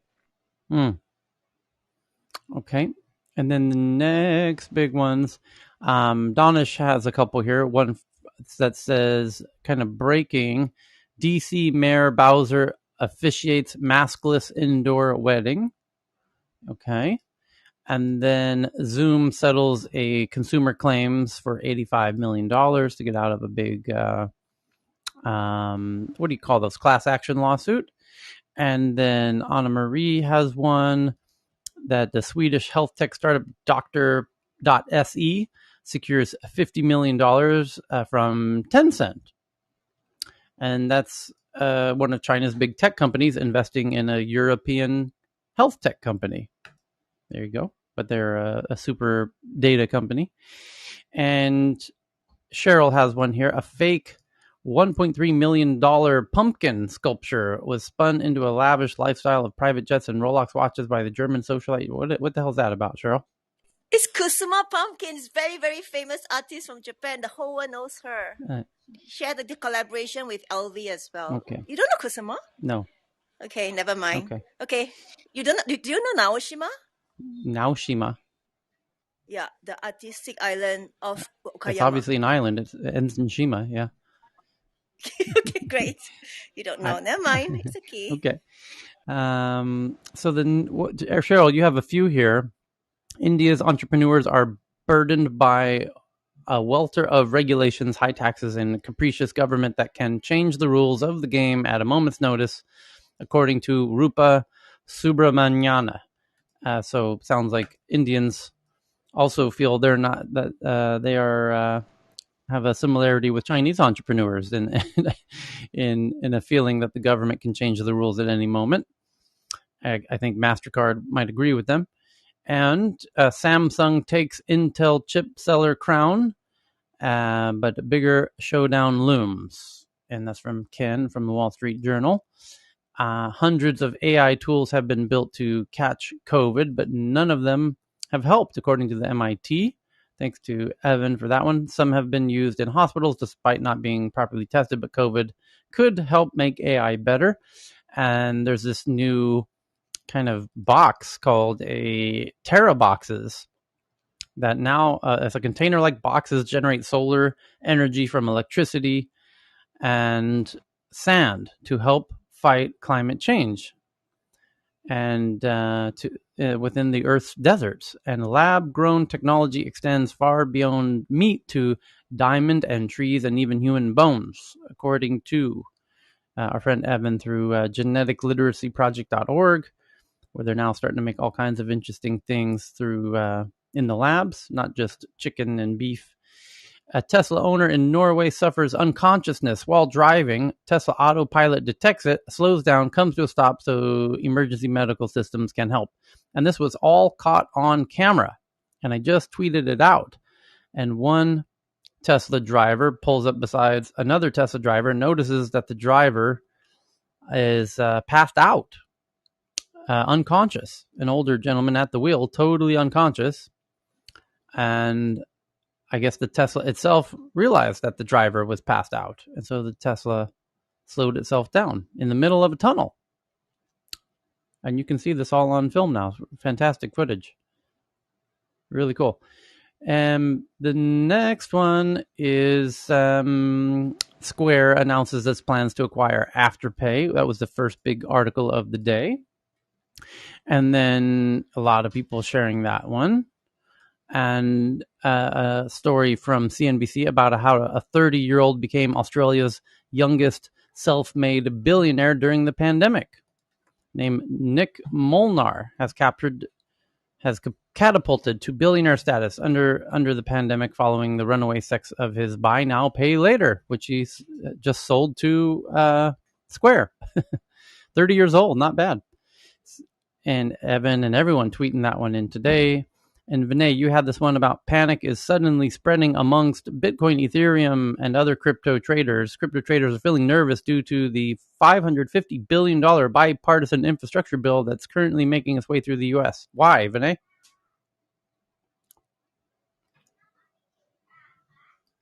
Is Vinay still with us?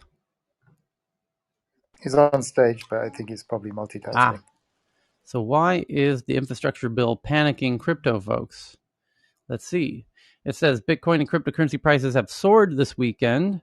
The Bitcoin price climbed to 43. However, many crypto traders are feeling increasingly nervous due to the bipartisan infrastructure bill that's currently making its way through the U.S. legislature and includes a provision to raise $28 billion from crypto investors. That's why. With some warning, it could kill the industry. They're going to start taxing you. There you go. Game over. It was fun. And the New York Times has an article that says pandemic aid programs spur a record drop in poverty. The most comprehensive study yet of the federal response to the pandemic shows huge but temporary benefits for the poor and helps frame the larger conversation around universal basic income, essentially.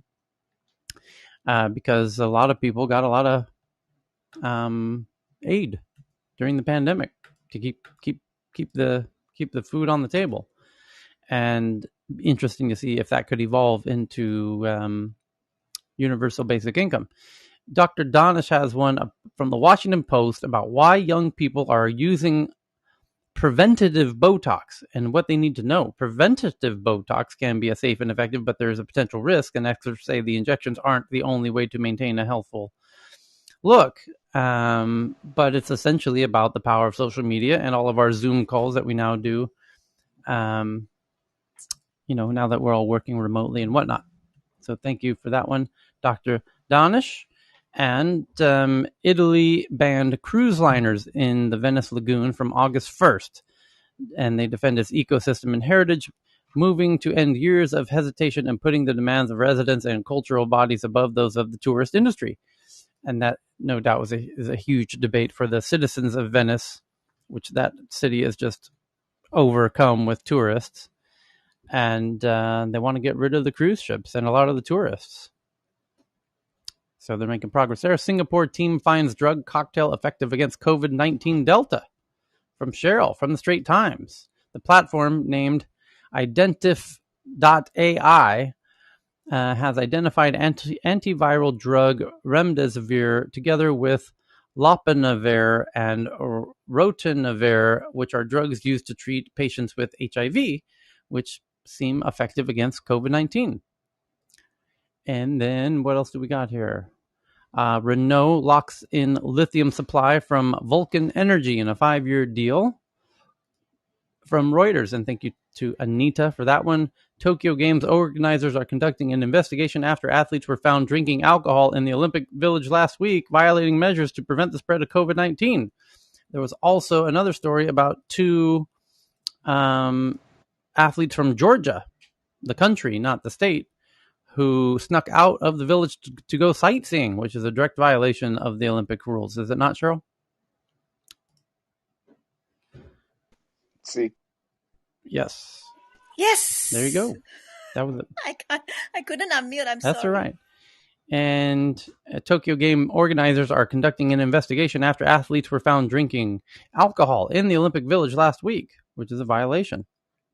Amazon is running out of storage space and manpower is the headline from Evan that I just retweeted. Well, what do they mean? Well, it says there were weeks last year when Amazon, the world's largest e-commerce company, turned away stock shipments to its warehouse due to lack of storage space. There were weeks last year when Amazon turned away stock shipments due to lack of storage space and warehouse employees. 7 months through 2021, the company is still in a mad dash to catch up, despite doubling its warehouse and transportation network in the last 18 months and employing as many people as the active personnel in the U.S. Armed Forces.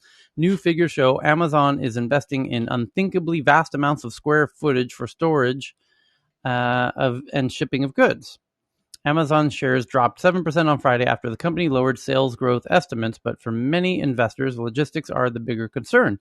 An exceedingly tight labor market has forced Amazon to raise wages and throw in signing bonuses just to attract enough staff. Even with 1 out of every 153 American workers an Amazon employee. Wow. And a global workforce of 1.3 million, the labor search persists. Amazon also has a history of breaking open the piggy bank to capture long-term market share, often to the detriment of short-term profit, which confuses every tech journalist who keeps writing stories that Amazon's not profitable. Even though the strategy has earned the firm scores some critics over the course of the company's 27-year history, the money tap isn't about to shut off. Amazon plans to add 517 facilities to the global distribution network in the next several years, according to logistics consultancy MWPVL International. Those will add 176 million square feet, the size of 3,696 American football fields, to the 402 million Amazon already has for fulfillment. So, to recap, Amazon has 402 million square feet of factory space, and they're going to add 3,696 more, about 10x the size. Oh no, sorry, they're going to no. They're going to add 176 million square feet, so about half of what they currently have. They're going to add 50% more storage, essentially. So, yeah, Amazon. Tyler, just Yeah, contextually here in the UK, it's kind of more something I get involved in. They're buying up or putting deals out there to buy up the big box stores that go out of business in the outskirts of cities, right? Or they're pretty close to populations. So effectively, you get a big, let's just take Home Base or something that's shut down or something else. They'll take them, make them dark, and make them little local delivery warehouses. So they have a set of hubs locally, and eventually they can. And then eventually they can, I mean, for storage, but they can also use it for other things as cloud everything comes in place. So the prices on these just slightly out of town stores that are shutting down. At first, it's like, oh, these things are shutting down. They're just gonna, they look like, but they're actually becoming valuable now, and the prices are, going up because Amazon's getting in there with bids. And I'm sure that's happening in other cities in Europe, in these dense markets now. So they're out there on the marketplace buying these things up like crazy. But And think of to this, Cal's Cal, point, like as all the supermarkets go out of business in the cities, they just are the perfect small storage spaces for deliveries. So as So you time can do same progresses, day. So you can yeah, do same day. yeah, And we did this with Argos. That's how we yeah, transformed Argos. If you're in the UK, you saw, I was, John Walden and we basically reconceived of the Argos stores as local warehouses. That's how we did it. And then we basically said, we can get this to same day delivery, ultimately. So yeah, yeah, it's the same. yeah. Because if the goal is to actually receive the goods, right, and not and save the time, then it's so much more efficient to have workers or robots who organize the purchase situation, and then the delivery is figured out by logistics. But then you don't need to have humans who take so much time walking around supermarkets and just being confused. So yeah, it will be very interesting in the near future. but there's also stats about Amazon's sales are going down, right? Ever since the pandemic, lockdowns have come open in Canada and the US. They found that people are actually shopping less, and that was expected. But I'm wondering how long that'll last. Well, they're shopping less, but they're also shopping maybe less on Amazon, but Yeah. more on in new avenues like the instant delivery, like buying directly from influencers. So it might just be that it's a different, different channel that they're spending money in. Yeah, and the other factor there is, on those numbers, the grocery shopping was obviously big over the pandemic because at least by their only the essential retailers are allowed to be open, right? So a lot of people did buy from the grocery stores, at least in the UK, and then they had a spike. And remember, Amazon is just starting on grocery. They're just starting. They're the baby. They're an upstart in grocery, right? Just don't think about. I mean, even though Whole Foods is tiny globally. Globally, Whole Foods is tiny, right? So Amazon is just getting started on grocery. Just watch that space. They're gonna own grocery, in my view. Anyway. Yeah, I'm with you on that, Cal. So, a few interesting headlines just coming in. China reports 75 new COVID cases as Delta cluster expands now into multiple provinces. Oh boy. Quebec is offering a third dose of mRNA vaccines to residents who want to travel to places that don't currently recognize their vaccination status. Some countries do not consider people with mixed doses or Covishield doses to be fully vaccinated. Heyman? Yeah, no, it's so the whole point was the AstraZeneca part. So because of the US especially, they're not recognizing our AstraZeneca. I mean, which the majority of the world does. And in the US, I don't know why they still haven't. It's all our emergency use, right? All of their vaccines. I'm sure there's a political. But so Canadians who have got AstraZeneca are not being recognized when they go abroad for work, especially in the States. So that's the point of all that. Hopefully, they said that recently the Canadian government said they were trying to work with the US government to try to get some sort of a deal going on, whether they'll allow Canadians to go across. Okay, good. I like this next one from Cheryl from DW.com, Deutsche Welle, out of Germany, that Belarus sprinter named Simanuskaya refuses a forced flight home. She was taken to a Tokyo airport against her will by team officials after she criticized coaches. Belarusian officials are denying her version of the events. And she's not the only one. The Ukrainian, very tall lady who won, I think, the high jump, she also was forced back to the airport to return to Ukraine, if somebody can find that article. And interesting that Eastern Europeans are forcing, which are and apparently the Japanese officials actually kind of wanted to offer her asylum, right. but she kind of like denied and didn't want it because she wanted to be closer to home. So I think she's targeting Germany or Austria. And then you had the soccer player from Myanmar, if I remember correctly, also. A lot of... Yes. You have multiple athletes now not wanting to go back to their rather authoritarian countries. So interesting to see that now all happening because, when they get... But that happens in every Olympics, right? Every Olympics we have defections or people leaving, right? And this I think might be becoming more prominent because everyone's with all the international. That'll be really interesting to see if that happens in the 22 games in Beijing. If anyone, maybe not. Hey, they might give enough digital yuan for them to stay. You never know. Start learning Mandarin now. You can survive there. Why not? I know there's an American in North Korea who he's the only white actor there for all of their propaganda films. So he plays the president and the American president in all of the North Korean propaganda films. He's had a wonderful career as an actor there in North Korea. There's a whole slew of YouTubers who have been actually being paid by some of the they're surmising that they're being paid by the government because they get all this access to some really interesting sites and stories. Okay. So next headline is, thank you to Cheryl for the last one. Next one also from Cheryl. Money, cars, and even houses.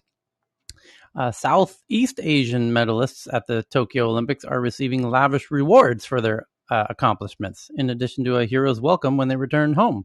So that's kind of the other way to do it here in Southeast Asia. And they highlight the Thai lady who won the Taekwondo gold and the Philippines lady look like Olympic gymnastics, and another gentleman. I can't quite tell where he's from. Oh yeah, the Philippines' first gold medalist to receive homes and more. There you go. That's a different way to do it. And then we've got China's putting pigs in 13-story hog hotels to keep germs out, is the headline from Bloomberg. China is taking hog biosecurity to new levels, 13 stories, in fact, where they're now stacking them into multi-story hog hotels, digital hog Oh, hotels. great. Poop drips down. Poop goes downwards, right? Well, So that makes it easy. hopefully there's no holes on the Manage floor. it. No, there's a pipe, and it channels it all down into a bioreactor, And then what else do we got here? We've got from the BBC, finding answer to the world's drinking water crisis. Scientists are racing to come up with technologies that can solve the world's clean water shortage. Boy, is there starting to be this article is only 10 hours old. Boy, are we really starting to wake up to this water thing, and I told you so, I told you so, I told you so. You're all going to have to move. The sea level rise is going to happen, but you're going to have to move due to a water shortage long before that. In fact, 50 million Muslims from the Middle East are not going to have clean drinking water. They're going to have to move somewhere, and Europe just banned the burqa. So, time to play our favorite show, Jeopardy! Where are they going to move? Where is everyone going to be moving to when we start running out of water, as we are now doing? 40 million people in Southern California are about to run out of water. Without a doubt, water is the most abundant resource on Earth. Yeah, that's salt water, by the way, BBC. After all, it covers 70% of the planet. Yet despite this, we are facing a looming crisis as a species. Who wrote this? BBC. Climate change, Oh, God. global conflict, and overpopulation are just some of the factors that are devastating the water supply in many areas of the world. It means that 2 billion people, 1/4 of the human population, are without access to safe drinking water. Is that really a problem, though? Do we really need water? Can't we just eat chocolate bars? I mean, come on. As the world's population creeps ever closer to 8 billion, attention is being focused on developing technologies that can help address this before it's too late. It's already too late. One of those offering a potential solution is Michael Mirilashvili, head of WaterGen, an Israeli-based firm that is using its air-to-water technology to deliver the drinking water to remote areas of the world hit by conflict or climate change. Basic human right, he says. Water is a basic human right, and yet millions don't have access to it. Well, how does that make it a basic right? He tells the BBC. Mother Nature doesn't actually grant you rights. States do. So I will happily debate you, sir. Yes. Is that article half sponsored on it? I'm just curious. I noticed a lot of these sites have these sponsored articles now, company sponsored. It's not it doesn't signify that it's sponsored in any way, but it's definitely a PR piece. And let's unpack. Yeah. Let's show how the sausage is made here for a second. This very clever company, WaterGen, and their very handsome founder, Michael Mirilashvili, clearly have a PR team that they hired who got them an article in the BBC. And through New South Wales, Australia, maybe? Could they have done it through New South Wales reporters, like in Australia? Remember the recent article you were talking about before? Yeah. About information campaigns? Yeah. Pulling water out of thin air is his technology, and he talks all about it. And his latest machines can provide 6,000 liters of water a day. It has already been used to support an entire hospital in the Gaza Strip and rural villages in Central Africa. And this is not just about saving lives, it's about improving the lives of millions, he adds. Even in developed countries, some people don't drink clean water, and it has a direct effect on the health and agriculture. And it's, essentially one big PR piece for his company. And it talks about desal plants, and he and one other one. Energy required for seawater reverse osmosis has been reduced by more than 3 times in the last decade, and today it consumes 4 or 5 times or less energy. What does that mean? Consumes 4 to 5 times less energy than the old thermal process is what I think they meant to write. So they've even got a bit of typos going on here in this one. But it is not clear if the solutions will be enough. The global water resources grow increasingly scarce. The race is on for scientists to come up with other answers that will have little to no impact on already stressed ecosystems. Exactly. You're not going to figure out a solution for the 40 million people in Southern California in time. It's going to be easier to move. So that's what's going to happen. So, we're not suffering from lack of solutions. There's plenty of solutions out there. It's just a fundamental lack of willpower as it is. So that's why nothing's going to change, because it's easy to move. That's just easier. The solution is you move, and that's easier than doing the actual work of solving the problem. So next article. Doesn't Go ahead, Messi. no, no, I was just gonna say that I mean countries are gonna become like protectionist, right? Yes, Like anything else that they used to do if everybody starts correct. moving. So don't you think it's a permanent solution is better than maybe trying to move? I don't know. You're right that the country that it's going to become haves and have-nots, and that's going to lead to wars. And there was an article 48 hours ago about the coming water wars, and they outlined where they will be on the Mekong and the Euphrates and the Nile. So it's inevitable. I mean, historians have studied and anthropologists know very well how this all plays out. And you'll have civilizations collapse. Nearly all civilizations that have collapsed over time has been due to lack of resources, most notably water, like the Angkor Wat, and lots of them. Rome was a very complicated one, not specific to water, but a lot of civilizations have fallen due to lack of water. So we're going to start to see places, people 1,000 years from now. I mean, Southern California is a sort of empire in and of itself, and 40 million people who are going to have to, that civilization is going to move. So, how local media spreads misinformation from vaccine skeptics, according to the New York Times. It's their version of the big Facebook article that we read when we started the program. Now, we just went over it. We started 4 hours ago, and we're going to be back here 4 hours from now. So we're going to, take a little pause, take a little nap, little sandwich, little sleep, maybe a massage, maybe run on the beach, who knows. But thank you to everybody for joining us. And Not everybody is in Take Thailand, care, everyone. Tyler. Thank you, yeah, Tyler. Thank we'll see you all you. back Take care, here in Tyler. That one day it's going to go all the way to the 3 o'clock. One day yeah. that's going to happen. You're right, Cal. All We'll right. wait for you to Hope come. We're so. going to wait